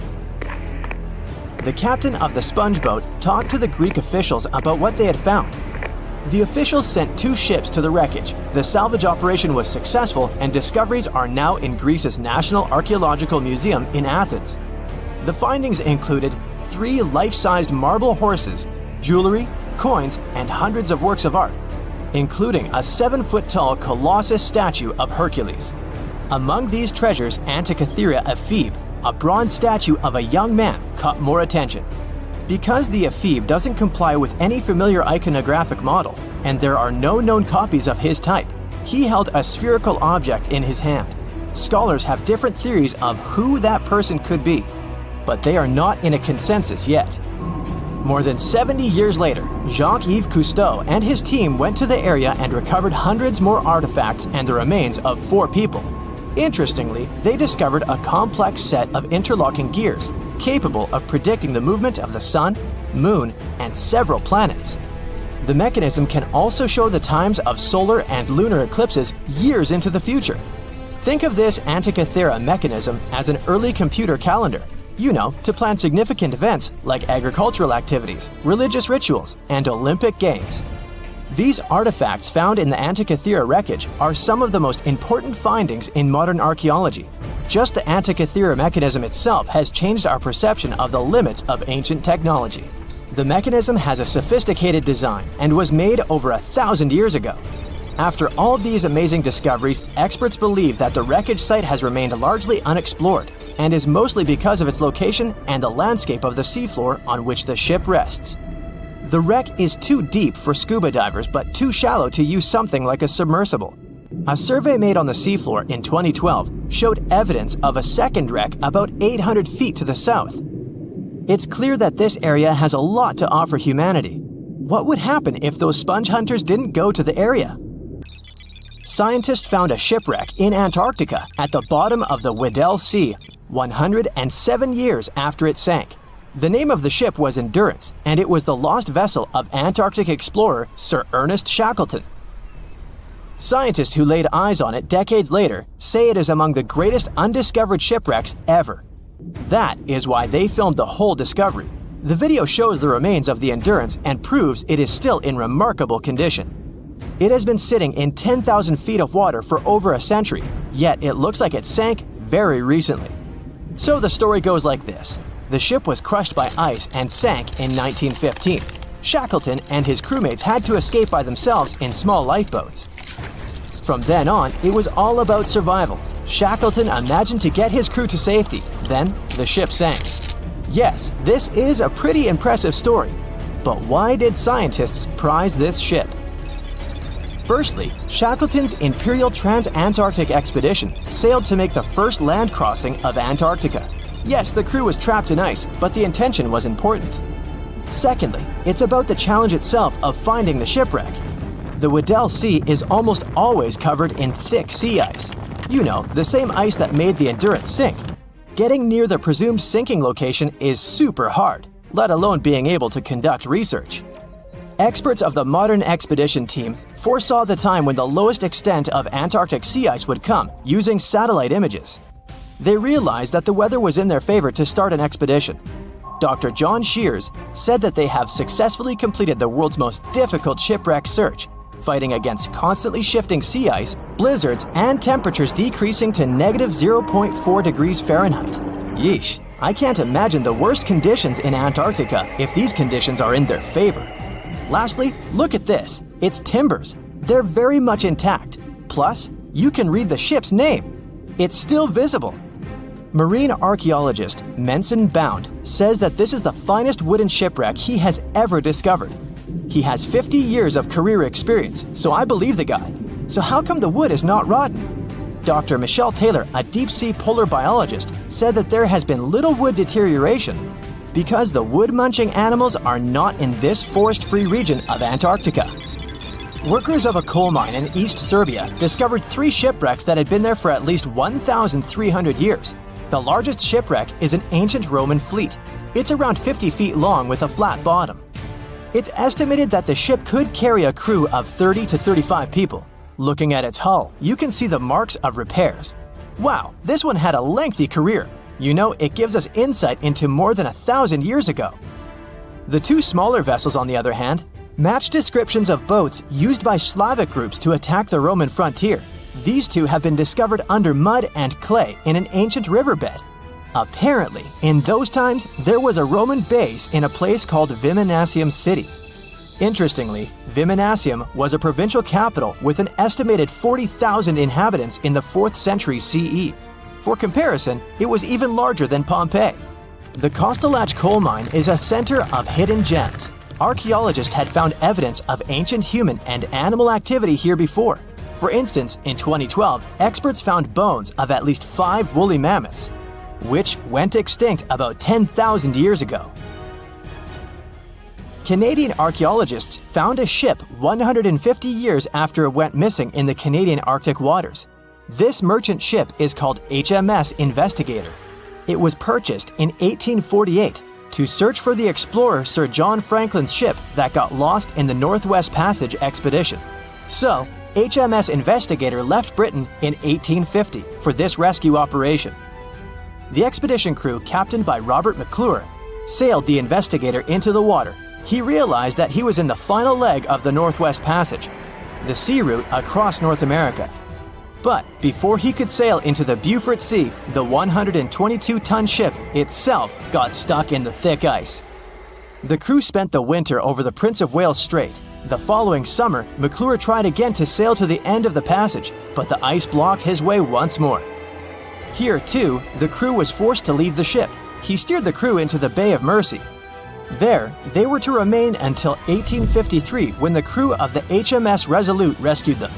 Imagine a crew of 60 people who had to spend 3 winters in the Arctic without even knowing if they would survive. Later on, the ship was found sitting upright in about 36 feet of water. It was in very good condition. Arctic water has prevented the outer deck of the vessel from deteriorating quickly. The outline of the ship and its timber can be clearly seen. Plus, archaeologists have uncovered artifacts on land left by the sailors. They had unloaded everything before abandoning the Investigator. 3 sailor graves and 1 British naval shipwreck had also been discovered in the area. I wonder what else they could find there. Wow, it's the only place where 1 minute you're learning 17 natural ways how to get rid of houseflies, and the next, you're taking an epic journey straight into a black hole. More than 10 billion with a B views in total. That's 47 billion minutes watched, or more than 70,000 years. That's all the way back to the Ice Age. No, I wasn't around then. 40,000 videos, hundreds of topics, and most importantly you, a whole 44 million of you. Our viewers. We could populate an entire country if we wanted to. We'd like to continue helping you learn and giving you useful skill improvement tips. Got a thirst for knowledge? We've prepared 4 masterclasses on creating a 2D character animation from scratch, 10 hours of video lessons, practical tasks using professional software, and additional materials that you can use with your own projects. Get the full course now and create your own animated masterpiece. Ships and planes disappearing without a trace. Passengers never seen or heard from again. Reports of strange lights in the sky. No, these aren't scenes from an upcoming Hollywood blockbuster, but some of the strange occurrences reported for over a century in an area ominously dubbed the Graveyard of Lake Ontario, also referred to as Canada's Bermuda Triangle, or the Marysburg Vortex. It stretches across a portion of Lake Ontario from Kingston to Prince Edward County in Canada and down to Oswego, New York in the US. The tales about this area can be as chilling as the frigid lake water on which they took place. The most unsettling story involves the schooner called the Bavaria. It was 1889 and the ship was being towed across the lake. Rough waters severed the tow rope and the Bavaria floated away. Luckily, the schooner was later found safe and fully intact. But there was one thing missing: the crew! Not a single person was found on board. What makes the story even more bizarre is that the dinner table was set, a loaf of bread was discovered, freshly baked, and the captain's money and his papers were fully accounted for. There was even a pet canary happily chirping away as if nothing was amiss. What happened to the crew? We may never know. And this was not a unique incident. Just over a decade later, in 1900, 3 ships, the Annie Minnis, the Picton, and the Acacia, were sailing across the lake. But only 2 would make it to their final destination. The third one, the Picton, was speeding ahead of the others when it simply vanished. According to a cook on the Annie Minnis, we were well out into the lake and making good time when all of a sudden we saw the Picton's topsails coming off, and then her lower sails settled, and then, while we stood and watched, the Picton just disappeared. It's possible that the ship sank, as there was some wreckage later seen in the water, but the ship itself was never found, and none of its crew ever located. A few weeks later, a bottle with a note inside was discovered in Sackett's Harbor, New York. The note was from Captain Sidley of the Picton. "Have lashed Vesey to me with heaving line, so that we will be found together." Vesey was the captain's 12-year-old son. The note creates more questions than answers. If the witnesses were correct, the ship's disappearance was quite quick. When did Captain Sidley know he was in danger? Why not signal for help if he had any warning? And when did he have time to write a note, bottle it, and tie himself to his son? It truly is a mystery. And it was not just ships that ran afoul of the strange forces in the area. Planes also struggled to make it through in one piece.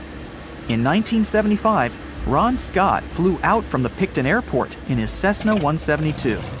As he entered the Marysburg Vortex, his plane banked to the side. For several seconds, he was unable to right the plane, but once he did, the same force banked him to the other side. Again, he was stuck there for a few seconds, unable to control his plane.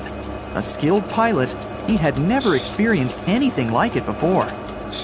He was certainly luckier than Royal Canadian Air Force pilot Barry Allen Newman. Newman was at the same spot back in 1952, when he lost control of his jet and crashed into the lake. To this day, his body has not been found. In total, over 270 ships and at least 40 planes have met a tragic end in this area. And adding to the mystery, sometimes people report a series of bright lights or orbs, or a dark ship hovering in the sky. These are even harder to explain. Witnesses willing to report them are adamant they are true. Sid Wells said he watched a strange shape like a multifaceted diamond slowly spinning in the sky, and then it just disappeared. Others claim to have seen it too. Of course, the Marysburg Vortex is just one of several places around the world known as vile vortices, a term coined by biologist and writer Ivan T. Sanderson. He discovered 12 other equally spaced areas on the surface of Earth where funny things happen. The best known of these, of course, is the dreaded Bermuda Triangle. Situated in the Atlantic Ocean between Bermuda, Florida, and Puerto Rico, it has been blamed for the disappearance of thousands of people. They went in, on boats or in planes, but they never came out. Even the explorer Christopher Columbus experienced the mystery of the Bermuda Triangle during his first voyage to America in 1492. He said the compasses pointed in the wrong direction, the sea levels seemed to change dramatically, and he even spotted strange lights in the sky. In 1918, the USS Cyclops, which was one of the US Navy's biggest fuel ships, disappeared there. Since the 309 crew members were declared lost at sea when the Cyclops vanished, it's seen as the largest loss of life in the history of the US Navy in a single incident. At the time, the weather was good. The one message sent that day from the ship indicated no issues or concerns, and a distress signal was never sent. A thorough naval investigation followed. Its conclusion?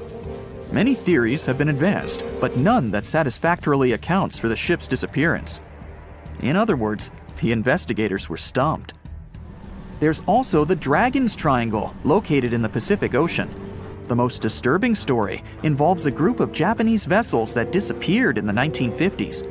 When researchers were sent to investigate what happened, they too disappeared. In each case, it's impossible to truly know what occurred, and it's easy to get caught up in stories of giant sea monsters lurking beneath the waves. Who doesn't like a good scare? And Sanderson was willing to accept the possibility of such stories being true. He believed the vile vortices that he studied could be explained by anything from a wrinkle in the space-time continuum to magnetic abnormalities to underwater people. Of course, Sanderson was not only a huge fan of strange places, he also wrote about strange creatures like Bigfoot and the Loch Ness Monster. His skills as an impartial scientist are questionable, though. In 1948, he claimed that some 3-toed footprints found at Clearwater Beach in Florida were proof of 15-foot-tall penguins, arguing that they were impossible to fake. In 1988, Tony Singerini revealed that he and his friend, attaching some cast-iron feet to his high-top sneakers, were behind the giant penguin hoax. So maybe Sanderson isn't the most reliable source after all, but there are also some very compelling and wholly natural explanations. Let's look specifically at the Marysburg Vortex. It's entirely possible that ships like the Bavaria and the Picton were done in by a mix of bad luck and bad weather. Unsettled weather is certainly not uncommon on Lake Ontario, and flash storms on the open water can prove dangerous to the most skilled sailor. And even today, with advances in weather forecasting, we get it wrong all the time. Back then, there was no way to predict that a storm was just around the corner. And the weather was just one issue. Historian Mark Seguin said that the area was always known to be dangerous, as the lake bed quickly becomes shallow along the eastern shore. There are also small rocky islands and shoals scattered throughout the area, making sailing a risky venture, especially for larger vessels or those weighed down by heavy cargo. By the mid-20th century, modern weather forecasting and improved shipbuilding alleviated most of the hazards of the Great Lakes shipping, resulting in fewer losses. The last major shipwreck in any of the Great Lakes was that of the SS Edmund Fitzgerald, which sank off the coast of Lake Superior in 1975, with 29 crew members going down with it. It seems the vortex is no match for human progress. And as for lights or images in the sky, in most cases, it's the result of an interesting phenomenon called thermal or temperature inversion. When this happens, a layer of warm air becomes trapped under cold air. This can result in mirages or reflections. So, a light on the ground that is miles away can be reflected in the sky, giving the impression of a flying object. Other parts of the mystery may be solved with a little time. Lake Ontario's freshwater and frigid temperatures help preserve the ships and planes that came to rest there. As divers and researchers continue to explore the area, maybe we'll finally learn the fate of the Bavaria, the Picton, Captain Sidley, and his son. So in 2017, over 25 million people boarded cruise ships all over the world. Now, if you're keeping count, that's more than the total population of Greece. It's become America's favorite choice when it comes to going on vacation. It's easy to see why hopping aboard a cruise ship becomes more popular each year. Heading out on a cruise is also coming back in style with newer generations. 2/3 of Gen Y and millennials say that cruising is their new preferred type of vacation. How's that? Well, let's see. It's easy to plan in advance. On board, you can find activities for all family members, and you get a chance to visit several different destinations in one trip. An added bonus of booking a cruise? You can sample various places for a future time off. The entertainment on board is often top-notch, providing passengers with an added taste of luxury. And the amenities and accommodations are generally very reliable. Not to mention that it gives tourists that feeling of actually getting away from everything that people strive for while out of the office. Royal Caribbean International is one of the largest cruise lines in the world, with just over 19% of the cruise market as of 2018. Its current fleet is divided into many different classes of ships, including the Voyager class, Radiance, and Quantum. The latest addition to the Royal Caribbean International's impressive fleet was built in 2018. Wonder of the Seas is now the largest cruise ship in the world. Since this spectacular liner has just had her maiden voyage in March 2022, let's look at some of the incredible perks it has to offer its passengers. For starters, the boat is so big that it had to be split into neighborhoods. Well, it figures since Wonder of the Seas can accommodate almost 7,000 passengers. Fond of New York? Well, no worries. Wonder of the Seas has a central park of its own, with an estimated 10,000 plants to check out. The ship's central park is a feature of all Oasis-class ships, being one of the so-called neighborhoods. Let's look at some other areas, shall we? Like this boardwalk, a place that includes an arcade, a candy store, and a sports bar. It's best suited for long walks. There's a pool and sports zone on Wonder of the Sea. These areas feature the ship's numerous pools and hot tubs. There are many activities to check out on the sports court. Then there's the Royal Promenade, or Promenade if you prefer. That's the main road on Wonder of the Seas, with bars, lounges, and places to grab a cup of coffee, or a luxurious latte. The entertainment neighborhood is the focal point for leisure activities on the ship. Here, guests can find a comedy club, an ice skating rink, and even a theater. The spa and fitness area is a tranquil zone with a huge array of treatments available. The fitness center is free of charge, by the way, so there's no excuse for guests to skip a leg day. An extra 8th zone was added to Wonder of the Seas. It's called the Suite Neighborhood. This is an exclusive area designed for guests staying in the suites. Oh, now I get it. It's located at the top of the ship. Guests here have designated staff members called Royal Genies. Yeah, if you rub a lamp in your suite, they appear. Nah, not really. The genies are similar to butlers.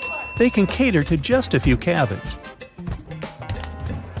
Of course, the cruise line wants to divert other guests from asking these crew members various questions and taking their time. That's why the genies don't wear name tags in public areas. As for its itinerary, Wonder of the Seas was initially supposed to be homeported in China. But Royal Caribbean decided to move the liner to the United States. In March 2022, the ship started its journey with 7-night Eastern and Western Caribbean itineraries.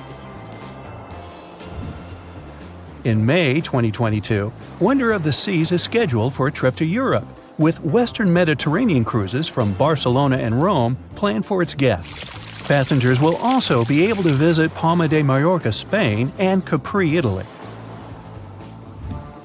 When the summer season is over, Wonder of the Seas is scheduled to return to Florida to offer year-round sailing starting November 2022. And by the way, there is no truth to the rumor that a special cruise only for highly allergic and hay fever sufferers will be called the Wonder of the Sneeze. Nope, not at all. Now, it's hard to imagine a ship so massive that can accommodate so many amenities on board. For example, the Titanic was the largest ship of its time, measuring 882 feet in length. And Wonder of the Seas is not only 1,188 feet long, it's also 36% taller and 34% wider. Speaking of lifeboats, which I am about to, Titanic had a mere 20 lifeboats on board, which was tragically not enough to fit all the passengers after the ship hit the iceberg. But Wonder of the Seas has an even smaller number of lifeboats, 18 to be precise. Sounds weird and dangerous? Well, not really, given that each of these lifeboats can accommodate up to 370 people. It means that all the passengers and crew members, an estimated 8,000 people if fully booked, are going to be safe in case of an emergency. If we could somehow have a race between the two ships, well, Titanic was in fact the faster ship out of the two, beating Wonder of the Seas by 1 knot per hour. Cruise ship passengers today are more interested in the experience rather than the speed of the boat itself.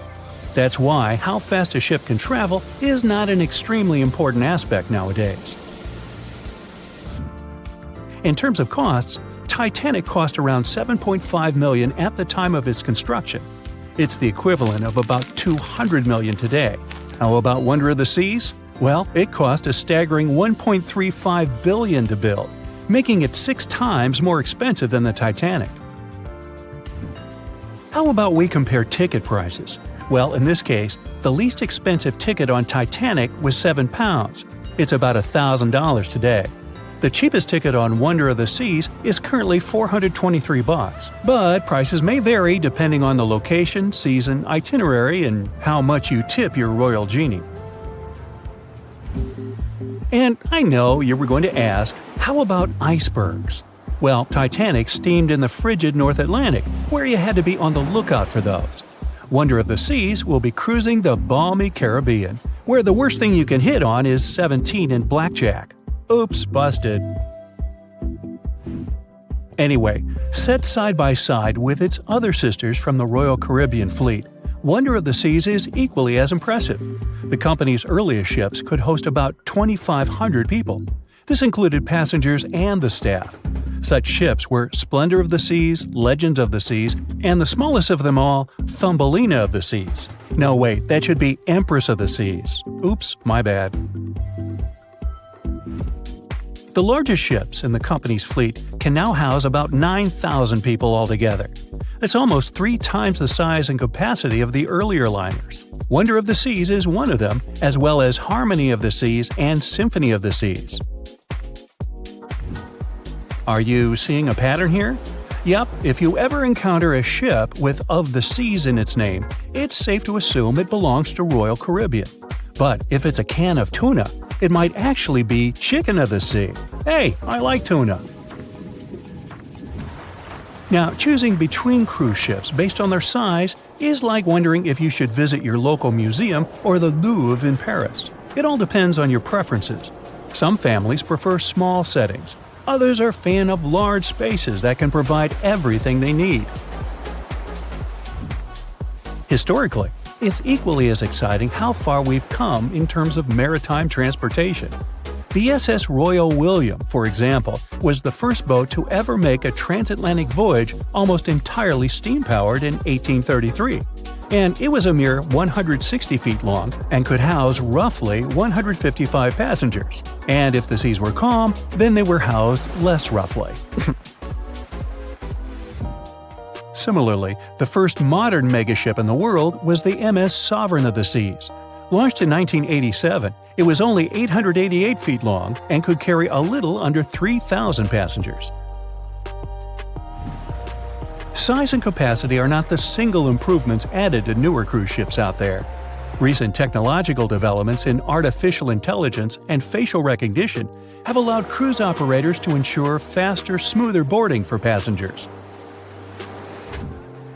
If, in the past, it took from 60 to 90 minutes for all passengers to board a ship, nowadays, cruise ship operators manage to get people comfortably settled in less than 15 minutes. Now, I'm sure you're already eager to book a ticket, but let's look into some of the more interesting activities you can try on board Wonder of the Seas. This way, you'll know what you're getting yourself into. All Royal Caribbean ships have loads of artworks available for their guests to enjoy. But Wonder of the Seas goes above and beyond, even featuring statues of astronauts in key locations around the ship.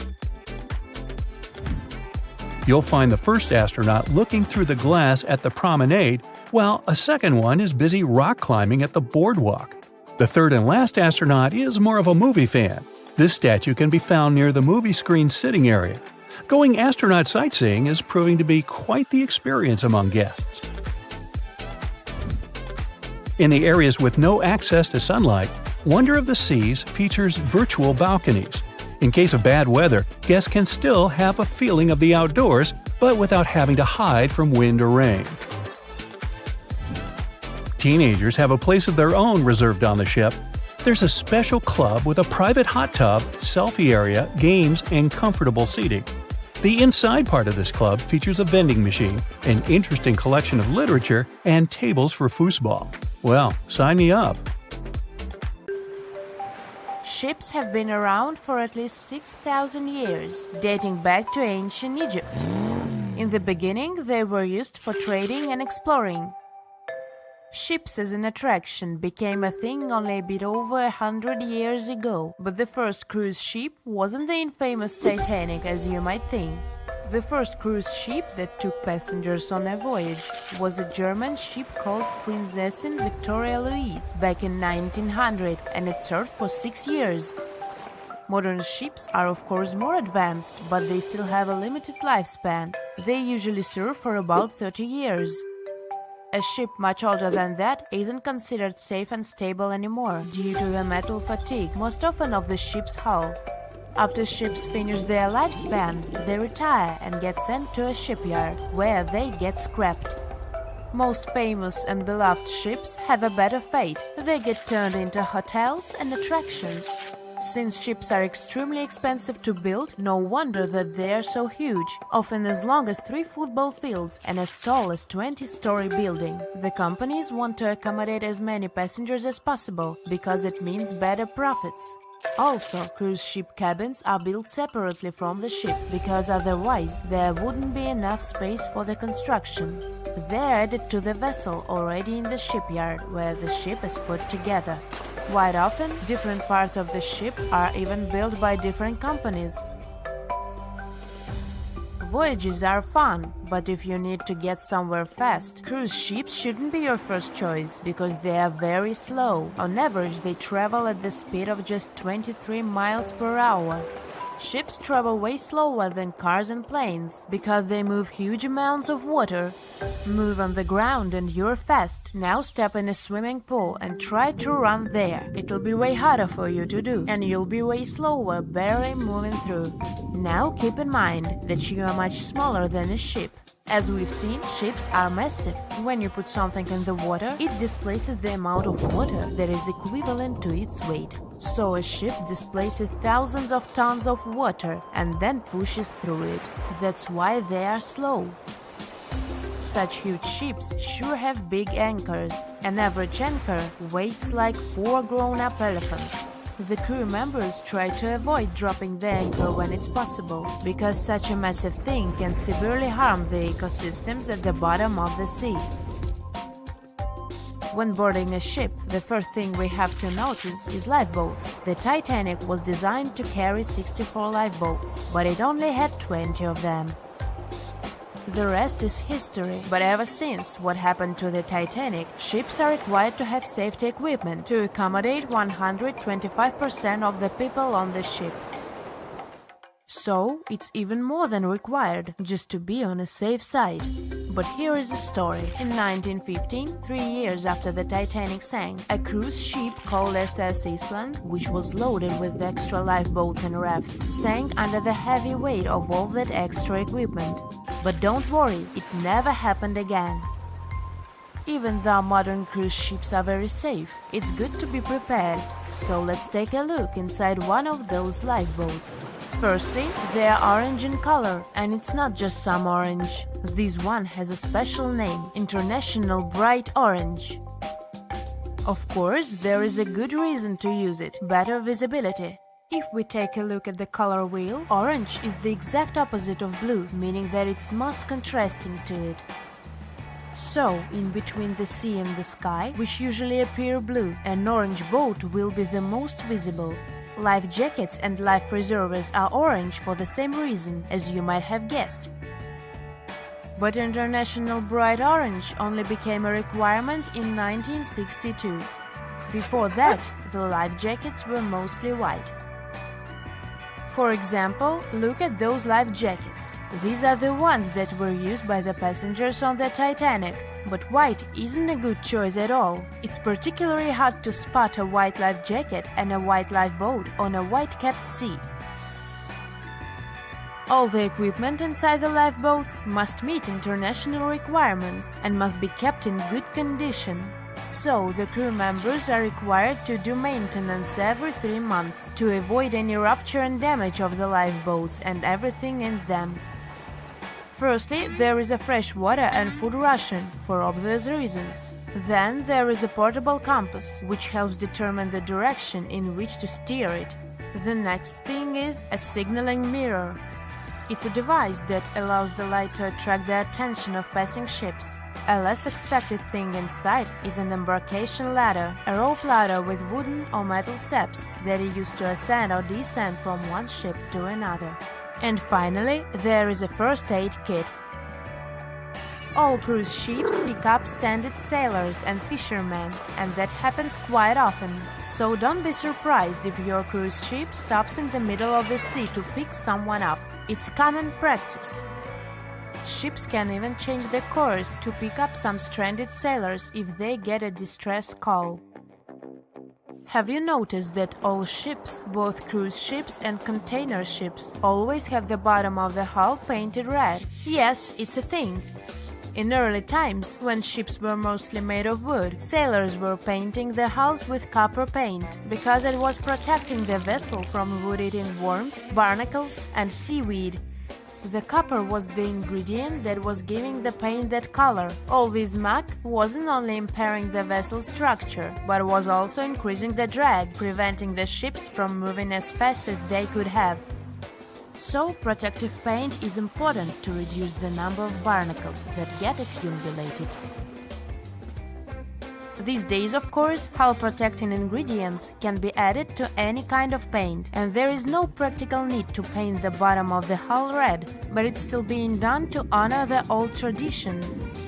Still, even the most modern paint doesn't allow to completely avoid the growth of barnacles on the hull. Also, most ports don't even allow you to scrape those off the hull once you dock.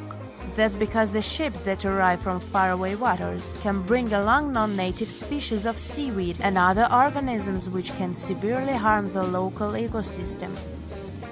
Crew members sleep in that lower part of the ship, the underwater one. It's called a B-deck, and there are dorm-style rooms in the hull just for the crew members. Also, you might have noticed that there are numbers painted vertically on the side of the hull. The red background helps them stand out more, which is important since those numbers are crucial. They help you understand how much load the ship is carrying. The more weight there is on board, the lower in the water the vessel will sit. If you watched movies about pirates or heard sailors talk, you might have noticed that the ships are referred to as she and often have female names. It is an old tradition to consider a ship as a female figure, most often a mother or a female deity that is guiding and protecting the crew. It is also believed that the name of the ship brings good luck to the ship, as well as to the crew and the passengers. People who spend their lives in the sea have many superstitions regarding boats. Finding a cat aboard is considered good luck, even if the cat is black. They are very handy because they hunt mice, therefore keeping the ship clean and safe. But bananas aboard is a no-no. It's especially common among fishermen. They believe that if there are bananas in the boat, the fish won't. Have you ever wondered how containers on a cargo ship remain intact throughout the whole journey? Let me answer this question and tell you about other cool ship facts. Meet Unsinkable Sam. Sam's goal was to prove the saying, "Cats have 9 lives." This animal survived 3 ships sinking. He was originally named Oscar, but got nicknamed Unsinkable Sam. You probably get why. The first time the ship he was traveling on sank, Oscar was found by the crew of another ship when he was floating on board. He remained on that ship for a couple of months, but then the vessel also sank in 1941. The cat was then saved by another ship. The crew there had heard the story of the animal and called him Unsinkable Sam. His marine journey ended when the crew sent him back to the UK. The story checks out, but some people question whether it's true. Sailors had to spend months on their ships, so it was natural that they told strange stories or believed in superstitions. One thing is clear though, sailors loved cats and welcomed them on their ships. Besides being cute floofs, cats were very effective in terms of hunting rodents. You can take it as you wish, a hoax or a true story. I'm leaving Sam in the 40s and returning to the present day. How come ships have internet in the middle of nowhere? Since there are no towers or cables around, satellite connection steps in. Satellite services provide direct internet connection via hardware installed on the ship. This hardware is a must. It's not as cheap as our home Wi-Fi. The installation charges for the entire ship's internet are around $600. And the price of the hardware depends on such things as the size of the ship and how much internet it's going to use. This is not the only option. Wireless devices are also popular, yet they can access the internet only when they're close to ports or other places where networks are available. The Titanic was a giant luxurious hotel for some of its passengers. You may have heard that it had lots of amenities you could use, even its own newspaper. Yep, it was called the Atlantic Daily Bulletin. It was published on the ship. The paper had news articles, advertisements, and the latest stock prices. It also mentions daily menus, horse racing results, and society gossip. Where ships get fuel is also a good question. There aren't fuel stations floating in the ocean. Bunkering is the answer. Ships use different kinds of oil for different purposes. Bunkering is loading fuel onto a ship. This process takes place at ports. The storage and provision of the ship fuels can be made by tankers. Currently, Singapore is the largest bunkering port in the world. Imagine you're on a cruise ship and you need to use the toilet. What happens after you flush? The sewage goes to a place called an onboard treatment plant. There, the waste is filtered. Then it moves to another chamber. This chamber cleans the waste and sterilizes it. Lastly, the waste is dumped into the ocean when it's clean enough. Those substances that don't go through the filter are kept on the ship. A ship gets rid of them when it arrives at a port. Speaking of toilets, I must mention that wastewater is color-coded on cruise ships. Every person on a cruise uses 40 to 50 gallons of water each day. That's why there might be too much wastewater. So, over the years, some solutions have been found to reduce this amount. Water is coded as black and gray. Black water goes from toilets, and gray water comes from the laundry, showers, kitchens, etc. Basically, it's thought that gray water waste is cleaner than black water. Why are ships so slow? It's related to power. Water has a drag force, and it affects ships. Imagine yourself swimming in the ocean. It takes effort to swim forward because of the water resistance. A smaller ship wouldn't need that much power to push itself forward, but huge cruise ships need a lot of power because they're heavier. If you, let's say, put a 7,000-ton ship in the water, it will displace 7,000 tons of water.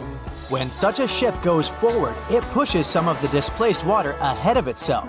This results in a bow wave, which carries some kinetic energy away. We talked about cruise ships and cargo ships mainly. What about solo travelers? Laura Decker became the youngest person to circumnavigate the world on her own. She set out in 2012, and 518 days later, she completed her voyage. She had a 40-foot-long ketch named Guppy. She was 14 when she started the journey. You can think of loading containers on a cargo ship as playing Tetris, but you can't start over when the game is over. That would cost you thousands of dollars. Anyway, the logic is the same. The first layer should be strong enough to support the rest. The bottom containers, or first tier, if you want to sound more like a pro, are secured with twist locks. This is an automatic locking mechanism to keep the upper level containers locked. These locks are attached when a unit is being lifted from the pier onto a cargo ship. They're similar to Lego pins. All containers have these lock systems, and you basically mount them on top of each other. Plus, many cargo ships have vertical slots made of long metal rails. They're like cells that hold containers and prevent them from moving and falling into the deep water. How do they unlock the mechanism? There's a special rod to do it. In the past, cargo ships were allowed to only stack 5 to 6 containers on top of one another. With the appearance of the lock mechanism, it's possible to make 10 to 12 layers. Still, hundreds of containers get lost each year because of harsh weather conditions, or simply because of the negligence of people who load them. According to some data, more than 3,100 containers were lost in 2020 to 2021. The number was only 779 in the previous year. This means an almost 400% increase. Apparently, there are hidden passageways and secret doors on cruise ships. The ship's staff get from one place to another without using the stairs and doors that passengers use. There's a network of corridors and stairs all around the ship only the crew members know about. These secret doors can blend in with the walls. This way, they become undetected by those who don't know there's a door there. Gigantic cruise ships are basically floating pieces of metal. The walls of the cruise ship cabins are magnetic. That's why, when on a cruise, you can buy travel-themed fridge magnets and use them to decorate your cabin. The Seawise Giant is the largest ship in history. It was built between 1974 and 1979. Its length was greater than the height of the Eiffel Tower. The vessel sunk in 1988, but was later retrieved and put into service. What about the smallest ship in the world? Researchers in the Netherlands have built the world's smallest vessel. It's about 1/100th of an inch long. To put it in perspective, this is about 1/3 the width of a strand of your hair. They built it with the help of a 3D printer. Do you know that some people have residences on ships? Yes, sounds like a dream, if you like the water, of course. Residents permanently live on a ship as it travels the world. MS The World is an example of a private residential cruise ship. The residents can live on board as the liner travels to exotic destinations. They can stay there full-time or come back periodically during the year. Since the UK is an island nation, things it imports have to be delivered by sea or by cargo planes. The number might surprise you. 90% of everything they buy arrives at their ports by sea. Do you know any other cool marine facts? Comment below. More than 25 million people boarded cruise ships globally back in 2017. It may not seem like a lot, but that's more than the total population of Belgium. It's a great vacation alternative with an added bonus. You can sample various different destinations for future time off in one single trip. If you've already booked a trip on a cruise ship, but you still have no idea what you should pack, start with some research on your specific cruise location. Either way, be sure to bring deck-friendly shoes that are low-heeled. Also, add a pair that's comfortable to walk on larger distances for the days spent ashore. Depending on the season, you might want to add a few swimsuits too. If you're on any type of medication, make sure you bring it with you in its original packaging. If you're a light packer, don't worry. Most cruise ships come equipped with laundry rooms. They're kind of pricey, especially if you want your garments to be washed, ironed, and folded for you. But it does save you the extra hassle of packing more clothes or washing them for yourself. It's really important that you check in with your credit card company before boarding a ship, more so if your itinerary includes one or more foreign countries. Your credit card might get frozen if there's any unusual activity on your account. Most of these companies have algorithms that get triggered once there are charges from different countries in rapid succession, which is exactly what you'll be doing on a cruise ship. Letting them know beforehand saves you the embarrassment of having your card declined at some fancy restaurant. To make sure you get the best room, before booking it, check out the ship's deck plan. It should be available on their website. If it's peace and tranquility you're looking for, don't go for the rooms directly above or below any of the ship's entertainment points. Also, if you have a history of getting seasick, try to skip the rooms that are available at the front of the ship. Rather, go for those located in the middle of the ship on a lower deck. You'll feel less movement. If it's your first time going on a cruise, you might be surprised to know that some cabin rooms don't have windows. Before making a reservation, make sure to check out all the amenities of the room you intend to book. Most cruise liners add a bunch of pictures from the common rooms on their reservation pages, and it might be a bit confusing as to what you're getting exactly for that specific price point. Also, some rooms on board are quite small too. If you don't like to sleep in small spaces, you might want to upgrade to a larger room, even if it's a bit pricier. You can always split the cost with a friend if they want to join you on the cruise. With the help of modern technology, even if a specific location doesn't have windows, it doesn't mean you can't watch the waves. How, you might ask? Fancier cruise ships feature a secret, added bonus. In the areas with no access to sunlight, specialists have built virtual balconies. These high-tech screens work by showing you what's going on outside in real time. They have an added benefit too. In case of bad weather, guests can still have a feel of the outdoors, without the wind or rain ruining their hair or their outfit. It may not be the real deal, but it still beats getting claustrophobic on board. Planning on going on a budget cruise? It might not be such a bad idea, especially if you're on the lookout for last-minute upgrades. You might even end up vacationing like a millionaire without having to spend money like one. These upgrades sometimes include things like a private balcony in your room, maybe some spa services, or even better prices for high-end meals. If they aren't all booked by the time people board the ship, they might be open for the rest of the passengers for way better prices than initially listed. There might be hidden freebies on board if you pay close attention. Things like complimentary pastries on board late in the morning or a late-night cup of tea on the house might be some of the things offered to guests. You only need to ask. You might want to check out what other tourists are doing. Some people with more experience cruising can offer pretty great tips and tricks. Don't be afraid to start a conversation if you see someone getting something for free. Some cruise ships do go all the way on the fancy dial. They even have exclusive areas designed for guests staying in expensive suites.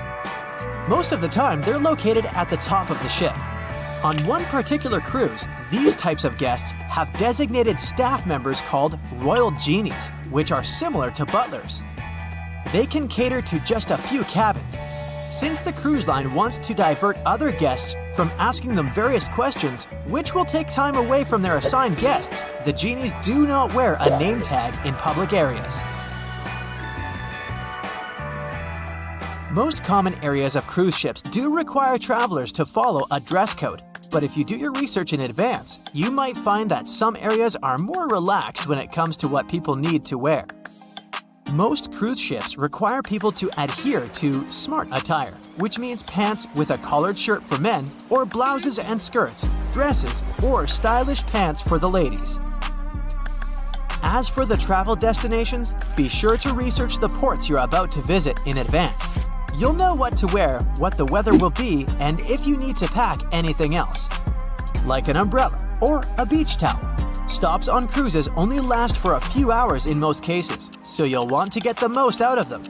If that specific location includes museums or art galleries you want to add to your checklist, be sure to book in advance so you don't waste time waiting in lines. Some cruise ships even provide their guests with private tours of the ports they're about to visit. Do make sure to book them in advance if this is something you might be interested in, as the list gets pretty full quite fast. Independent tours are a bit more private. You can spend time with your tour guide and even ask more questions. Always remember to put your phone in airplane mode while on board. Most cruise ship horror stories involve cruising newbies that ended up paying thousands of dollars in cell phone charges while on ships, just because they forgot to turn it off. If you're the type of person that can't switch off their phone, be sure to check with your cell phone provider before traveling internationally. Some can provide special plans for limited amounts of time, without extra charges. You'll be free to chat, call, or browse YouTube videos without worrying you'll end up paying a fortune. Most cruise ships also provide you with complimentary Wi-Fi or Wi-Fi packages that can be purchased in advance, which are way more affordable. You can stick to communicating with your friends and family back home via FaceTime or Skype. People that have heard about the Titanic tragedy will always wonder what might happen if something goes wrong while on board. Let's take lifeboats, for instance. The Titanic had a mere 20 lifeboats on board, which were tragically not enough to fit all the passengers after the ship hit the iceberg. Some fancy cruise ships these days have an even lower number of lifeboats, anywhere from 15 to 18. Sounds strange? Well, not really, given the fact that each lifeboat can accommodate up to 370 people. Even the largest ships, which have an estimated capacity of 8,000 people if fully booked, including tourists and staff, are safe in case of an emergency.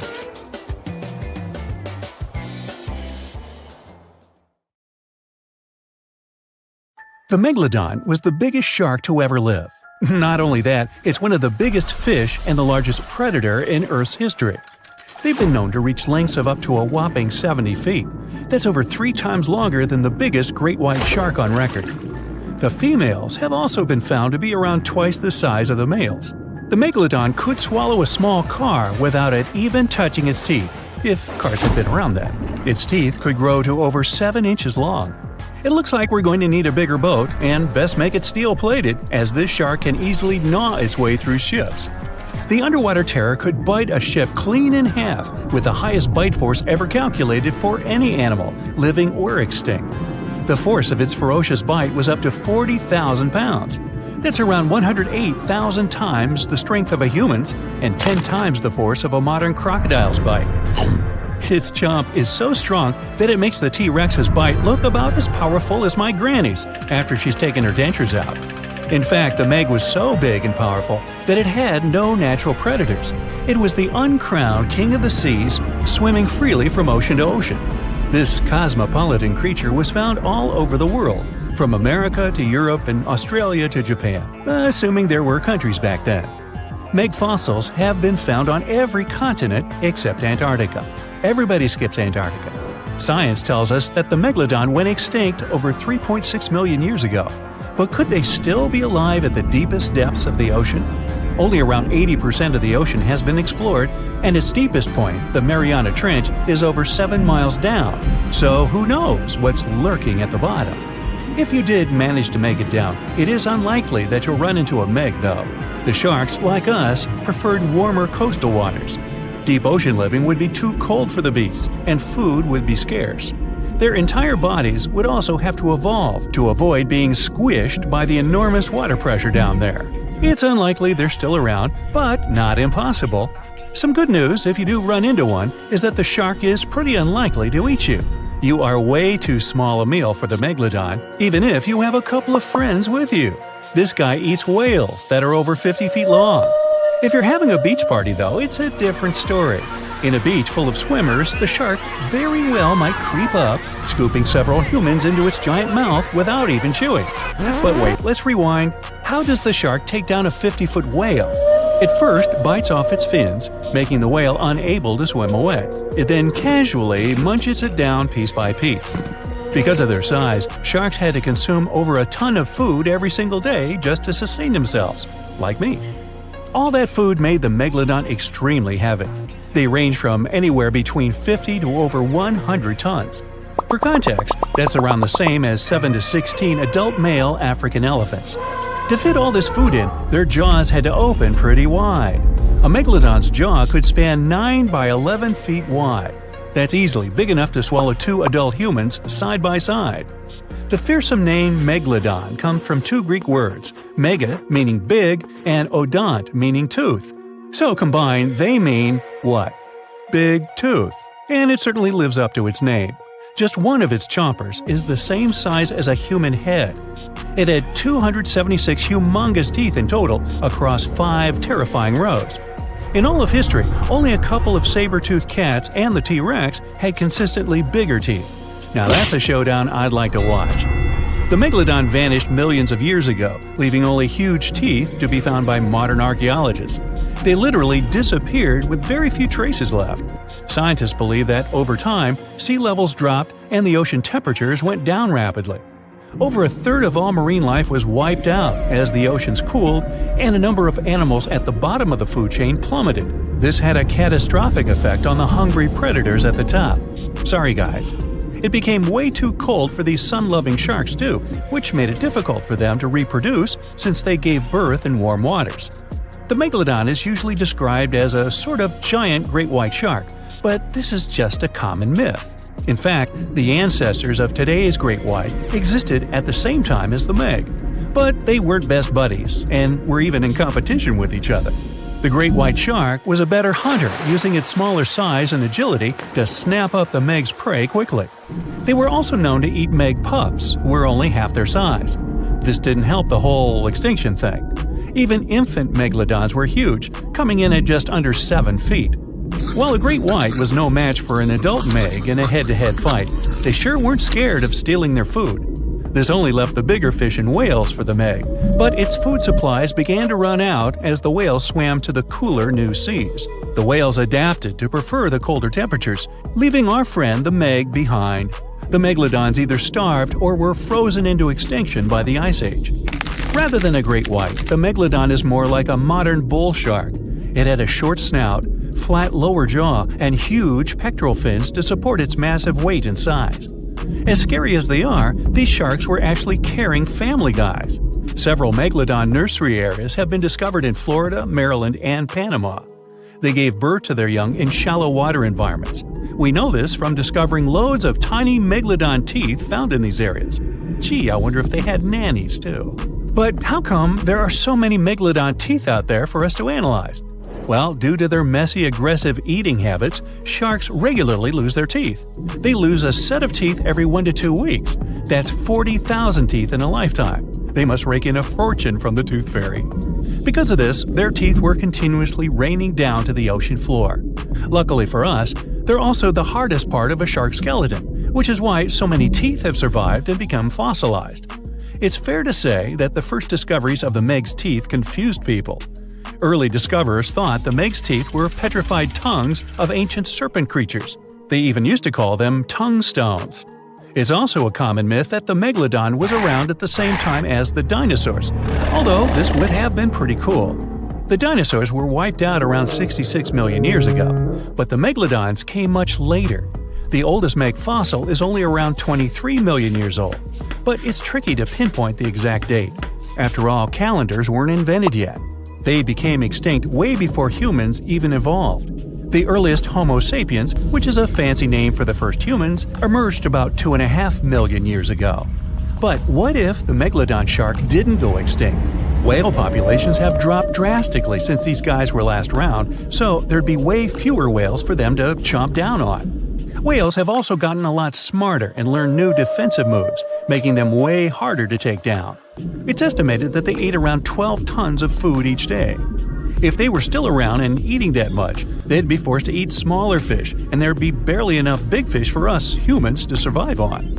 The naughty megalodons would also be able to track fishing boats and steal the fish that they worked hard to collect. It's safe to say we'd see a lot less fish in the aisles of your neighborhood supermarket. As our ocean temperatures are heating up again, the sharks would also thrive and reproduce faster than ever. There'd be more and more of these giant eating machines in the water, reducing our fish supply even more. It would also cause massive problems for cargo ships and cruising vessels. Imagine coming into contact with one of these bad boys while you're sunbathing on the deck. Even beachgoers would be hard hit. Megalodons give birth in shallow waters, so many of our favorite beaches would quickly become dangerous shark nursing grounds. Hey, where did that beach volleyball game go? They were playing just a moment ago. The moon shines brightly and illuminates the black water of the ocean. Thick fog descends on it in ominous silence. Then, it's suddenly broken by the creaking of wooden boards, followed by a rippling of the waves. Through the fog, you see the outline of an old, large ship. Its hull is rusty, and a strange cold is coming from it. But the most unsettling thing is that there's no one on the deck. The ship sails without a crew. No, this isn't a mythical Flying Dutchman, but a very real ghost ship. September 2nd, 2019. The British Royal Navy's ice patrol ship, called the HMS Protector, sails through the calm waters of the Atlantic Ocean. The time is 11 p.m. Some of the ship's crew are on deck, while others are sleeping in their cabins. The captain steers the ship and looks straight at the horizon. The sky is lit up by an orange twilight, and clouds float in the distance. Suddenly, against this beautiful landscape, one of the sailors notices the black silhouette of an unknown ship. The captain slows down and steers the ship a little closer to the mysterious vessel. This is an old cargo ship, 250 feet long. Attempts to contact